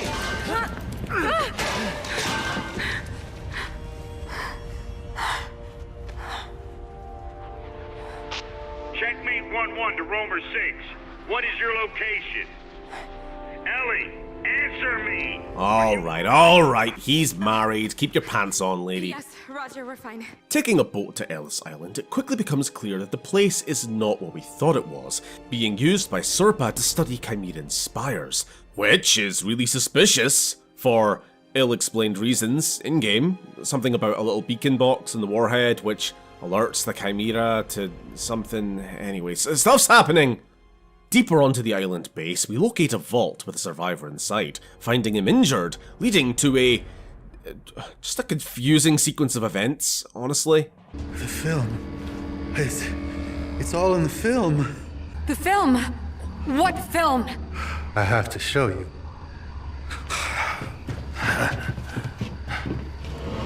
What did you do?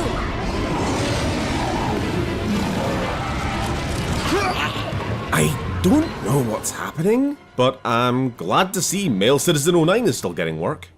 Searching Garel's office for this film the scientist mentioned, we learn about Project Phoenix, an attempt to use grey tech to sever the Chimeran connection to the hive mind, and, more than that, control them. Like a very literal puppet, with little gizmos stuck all over them, and a wee, like, remote controller device that scientists go like, look, I'm gonna make him do little tricks.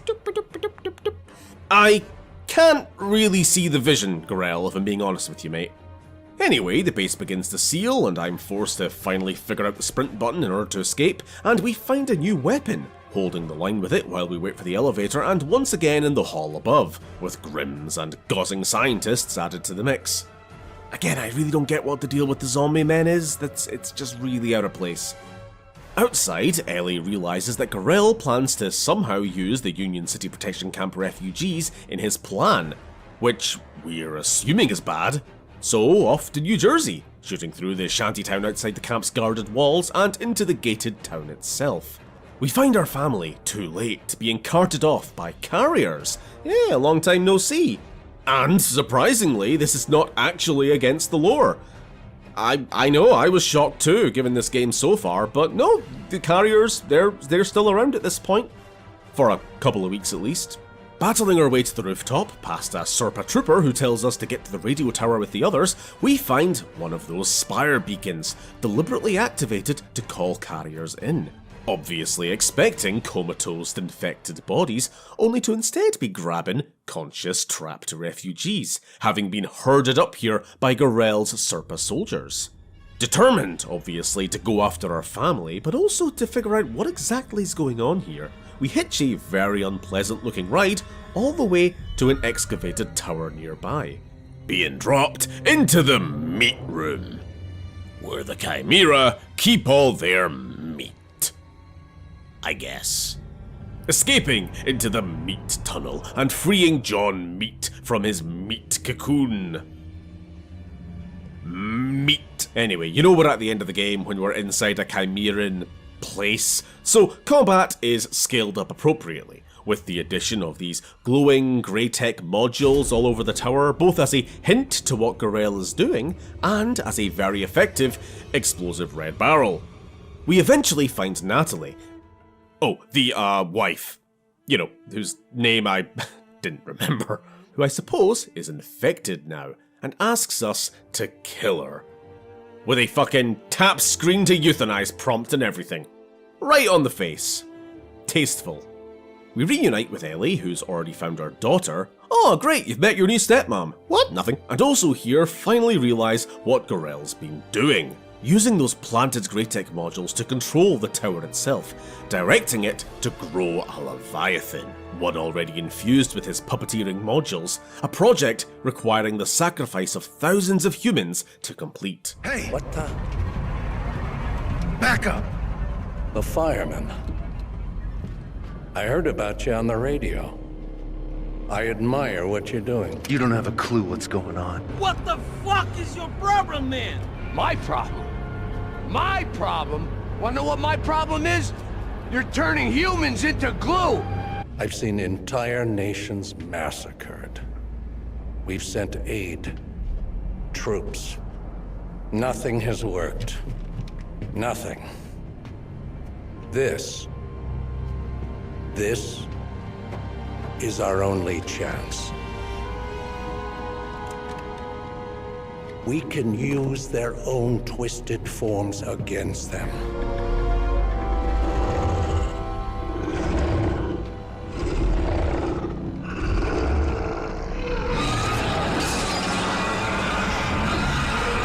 It's awake. Doesn't work, does it? Oh god. And now we've reached the final boss, and boy is it not very good, and very annoying, and possibly buggy. It's sometimes hard to tell with, you know, bad design, what's intentional and what's not. So, we're obviously meant to shoot the glowing red boxes. Yes, we've played video games before. Box 1, Box 2, Box 3. Box 3 has problems. So, as we've seen throughout the level, these boxes only explode when glowing red. No, not when red and sparky, when glowing red and sparky. It's a very clear distinction, you see, especially at 576p. But for whatever fucking reason, Box 3's hitbox either fails to enable half the time, or the window to shoot, you know, when it's actually glowing enough to take damage or whatever, is like a fraction of every other box, including Box 4 after it, which goes back to being no problem at all. You know, I would love to try and demonstrate what I mean here in between him flailing his arm around and blocking line of sight, but one way or another, it's an aggressively frustrating final hurdle. Fuck box number 3. As the Leviathan collapses into the reactor core, there's always got to be a reactor core in there somewhere, we make our escape, being stopped by Gorell along the way, who tries to kill us. For whatever reason, only for us to chop him down. You might say his project was given the axe. You might say he couldn't hack being in command. You might say Serpa was cut from this year's discretionary defense fund. You might say I fucked his mom's balls. With the tower destroyed and conveniently not going supernova like all the other ones we know, Tom and Ellie throw the last of the Greytech into the chasm, so that it might never hurt anyone again. 90% of the planet is dead within 6 years, and they go their separate ways. So, Dad, what happened to Mom? And that was Resistance Burning Skies, the game which might have killed this franchise. Yeah, so it's not good. Well, okay, the pure combat is fine.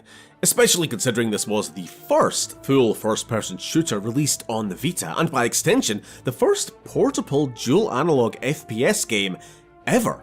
Surprisingly fluid, easy to aim, and no real complaints. The touchscreen elements, mind you, are annoying. Having to tap center screen for any reason, whether tagging enemies or throwing grenades, even opening doors or picking up items, not only robs you momentarily of aim or movement control, but regularly has me fat-thumbing the right edge of the screen, launching a grenade into my own shins or otherwise wasting alt-fire ammo. Not ideal. But this game's bigger crime is just that it feels so out of date. Boss fights are a big head over platform with glowing spots to shoot at. Maps, linear shooting galleries where you can predict exactly where the bad guys will pop out from. Weapons are rifles, shotguns, snipers with nothing nearly as interesting as Resistance 3. Or 2, or Fall of Man for that matter. Something else, which I rarely ever feel the need to bring up in games, but was so pitiful here I couldn't help but point it out, are the weapons' sounds. Plinky carbine, cartoonish pew pew lasers. It's weak, man.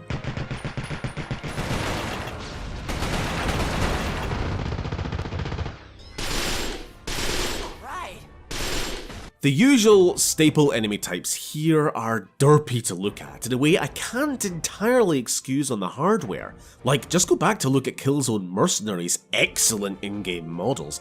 But worse still are anything that's original to this game, all of which have this really off-brand quality to them.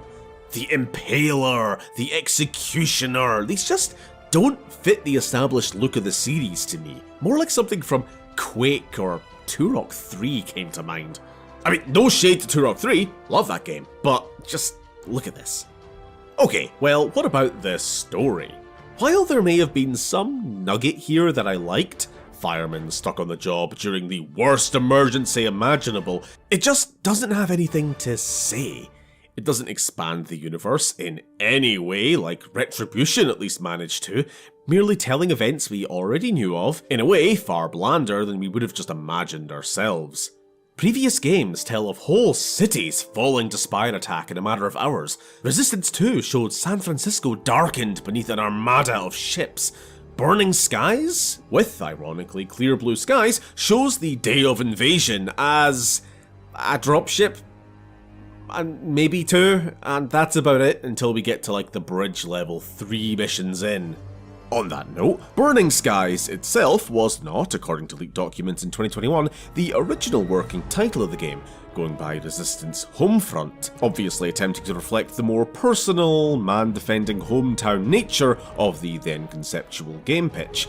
Now, for at least one obvious reason, the name didn't stick, but other aspects of this original concept were illuminated in the leak, such as a reputation system of sorts, depending, I can only guess, on your rescue and treatment of civilians and other characters, which may have changed how NPCs reacted to you, with, I suppose, room for alternate endings, maybe, though how much of this made it past the drawing board and into any kind of active development is unclear. The game was co-written by William C. Dietz, who, if I had to guess, was responsible for the Gorel plotline, given that both of his novels centre more around human villains, President Grace and the authoritarian New American Republic, while often relegating the Chimera to a background force of nature threat. Now, I could be entirely off on that, but as soon as I saw his name on the credits, this did jump out to me. Also, is it a bit weird that the 2 PS Vita games I've reviewed, from both Sony exclusive sci-fi shooter series, end with you preventing a military nerd from the usual good guy side committing war crimes? Not saying it's wrong, not saying it's bad, just saying it's weird that it happened twice. As for what are to me some of the most interesting parts of the entire Resistance canon, the Chimera's origins, their agenda, their defeat in Earth's ancient past, are all completely paved over with Greytech now a blue magical MacGuffin. Sure, like Resistance 3, I appreciate the attempt being made to spice up the gameplay a little bit, adding an element of customization to your weapons, these upgrades, these collectibles, you know, and all that. All that's good in theory. I just hate it. Yeah. Now, with all that said, They did bring back Henry Stillman from Radio USA, so 9 out of 10, best game in the series, give this IP to instigate permanently. They went defunct later that year.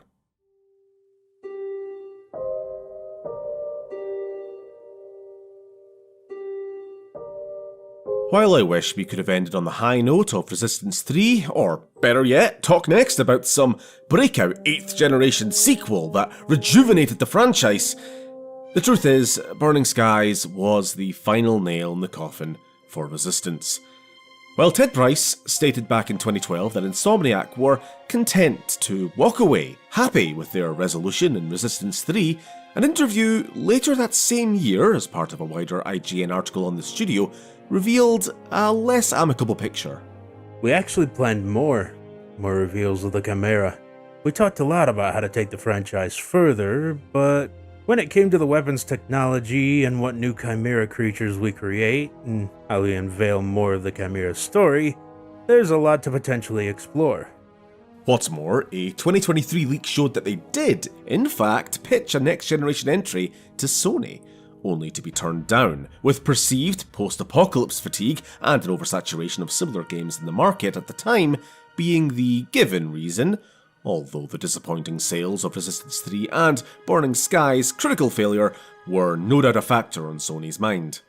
More recently, early this year in fact, Price reiterated in an interview with Kinda Funny Games that Resistance 4 was a game that the Insomniac team had been passionately brainstorming until its rejection by Sony, that it simply didn't work out in terms of timing and market opportunity.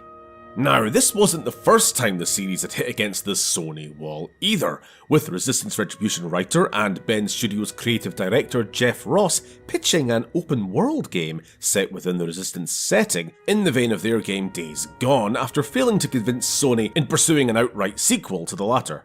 Ultimately though, these repeated rejections would lead Ross to leave the studio out of frustration for what he called the uphill battle of pitching to Sony.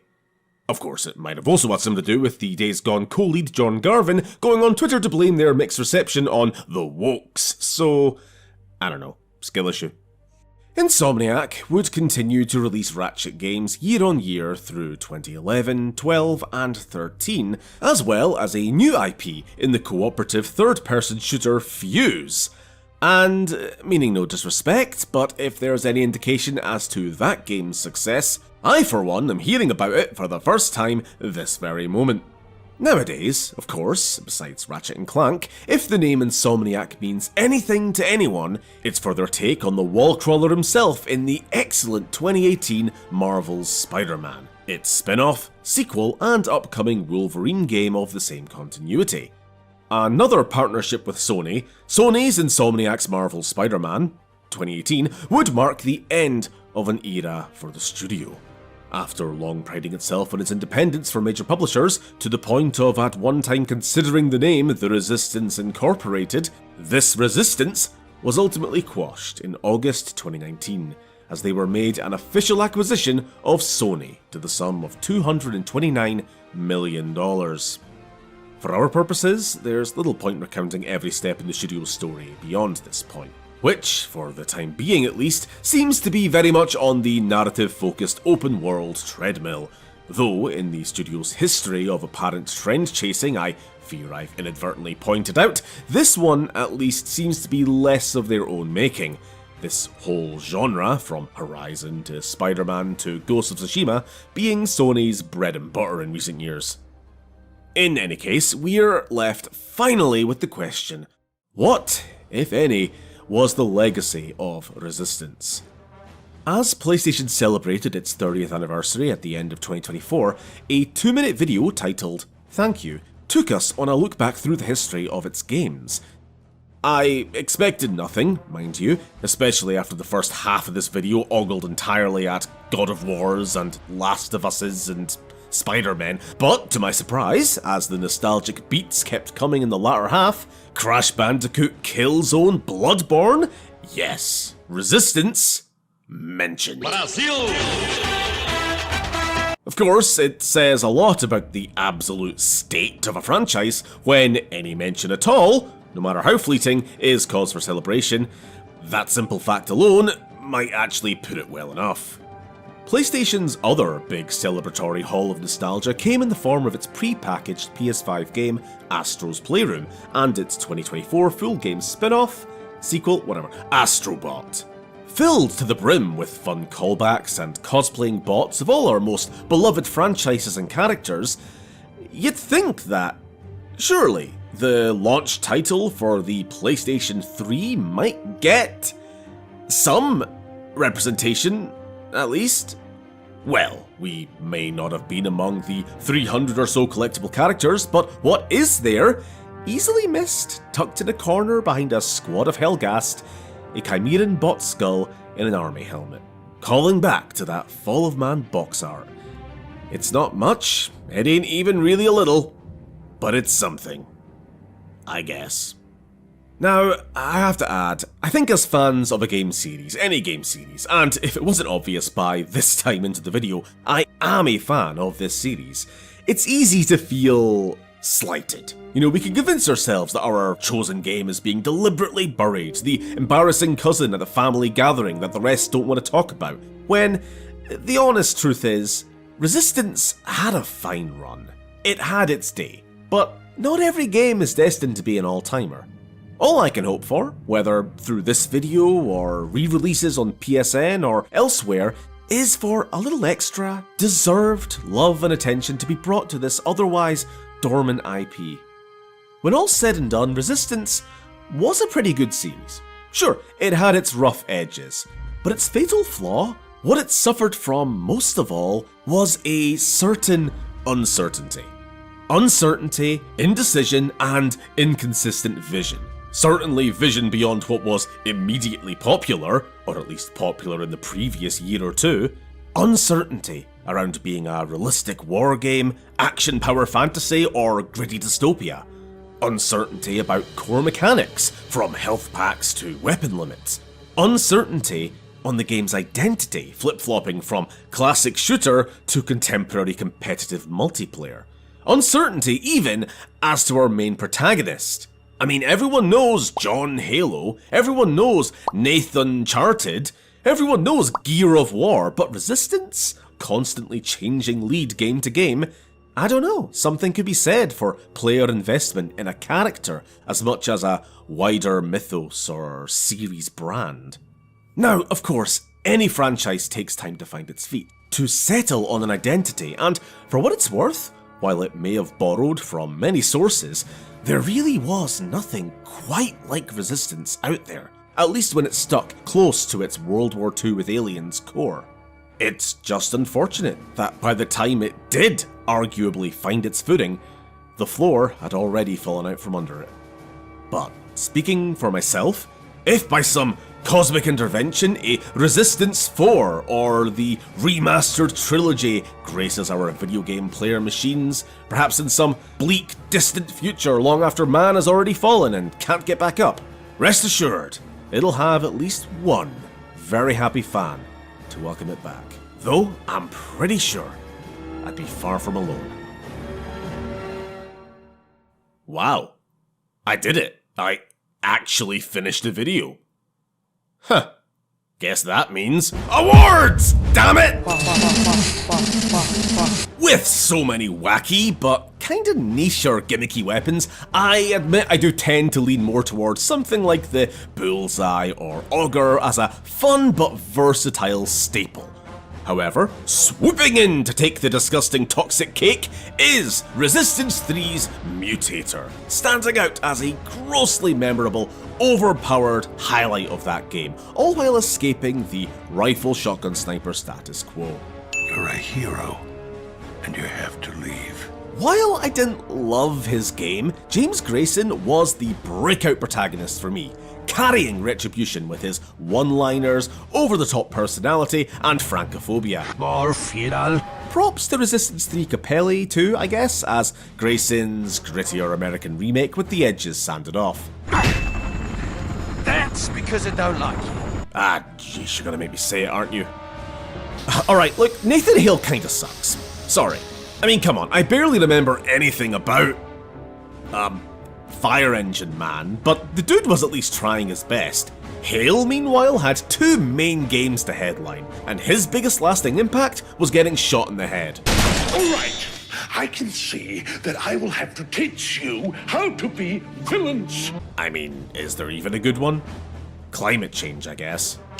What the hell is that? You know, when I'm left comparing, like, eldritch horrors from beyond the veil of space and time to Senator Armstrong's nerdy grandpa, I don't even know where I was going with this one. Next. The only good bug is a dead bug. Okay, this one's a toughie, but I keep coming back, for some reason, to Fall of Man's advanced hybrids. I kinda miss the sinister, lanky, spikier look of the more advanced forms, instead of them just getting bulked up and armor-plated. But honestly, anytime you take just a normal hybrid and slap extra armor or headpieces and junk on them, I kinda dig it. Honourable mentions the Resistance 3's Longlegs, Fall of Man's Greyjacks, and, I suppose if it counts, the Goliaths. Weirdly enough, the only Chimeran designed to remain consistent across every game. I'm a mutant, a fucking freak. Jesus Christ, where to begin? So, there's plenty of beasties across every game that I never really loved. You know, the Howlers from Fall of Man, just alien dogs. The Boilers and basic hybrids from Retribution, for reasons discussed. But there's no escaping the fact that Burning Skies had the most uniformly hideous takes on the Chimera across the franchise. The emaciated Grim, the bloated Longlegs, but prize for my least favourite thing in the series probably goes to the Impaler. There's just too much going on with this hell reject. Get in the bin. There it is, Miss Universe. Right, so here was where I was gonna do the bit, making fun of how much of a sausage fest these games were, you know, and the nominees are Rachel Parker, the Chrysalis, Rachel Parker, the F-86 Sabre, but once again, Resistance 3 swoops in to ruin everything by being good and fixing all the problems with the previous games with, you know, women all over the place and roles both large and small, so yeah. Dr. Malikov. Beast! And finally, okay, so we all know who the winner here is, so let's just rank them best to worst. Resistance 3, Fall of Man, then it's a little bit dependent. Retribution could have taken 3rd place if not for my awful no good time playing it, but that's obviously a huge, you know, asterisk against the ports aiming issues, but otherwise, Resistance 2, I guess. And then, after Global Resistance, the comics, the novels, and any unfinished games which exist now only in the minds of the developers, Burning Skies. And with that, thank you very much for watching. I hope you found it as entertaining to watch and listen as I found these to go back, play, and write about. This really was a huge nostalgia trip for me, not just in the games themselves, but hey, actually making a retrospective again. It's been a while. On that note, I would like to thank my very patient, gracious patrons, current and at any time during development over the last year or so. I take a very long time to make these. Oda, That One Turian, Ariana, Chea, J. Neil Stone, Dahans, Arame Ragnarok, Incompetent Gamer, Adam Wampler, Big Noodle Dave, and Prophet of War. Thanks for sticking around to the end, and I'm sure I'll be back with another one of these in 8 to 10 years, before Insomniac acknowledges this franchise again. Now, there's a wager worth taking. Thanks again, and remember, the real monster is whichever side is doing the genocide. It's often remarkably quite simple, actually. Don't be a space bug. Don't be a space bug. Apes together strong.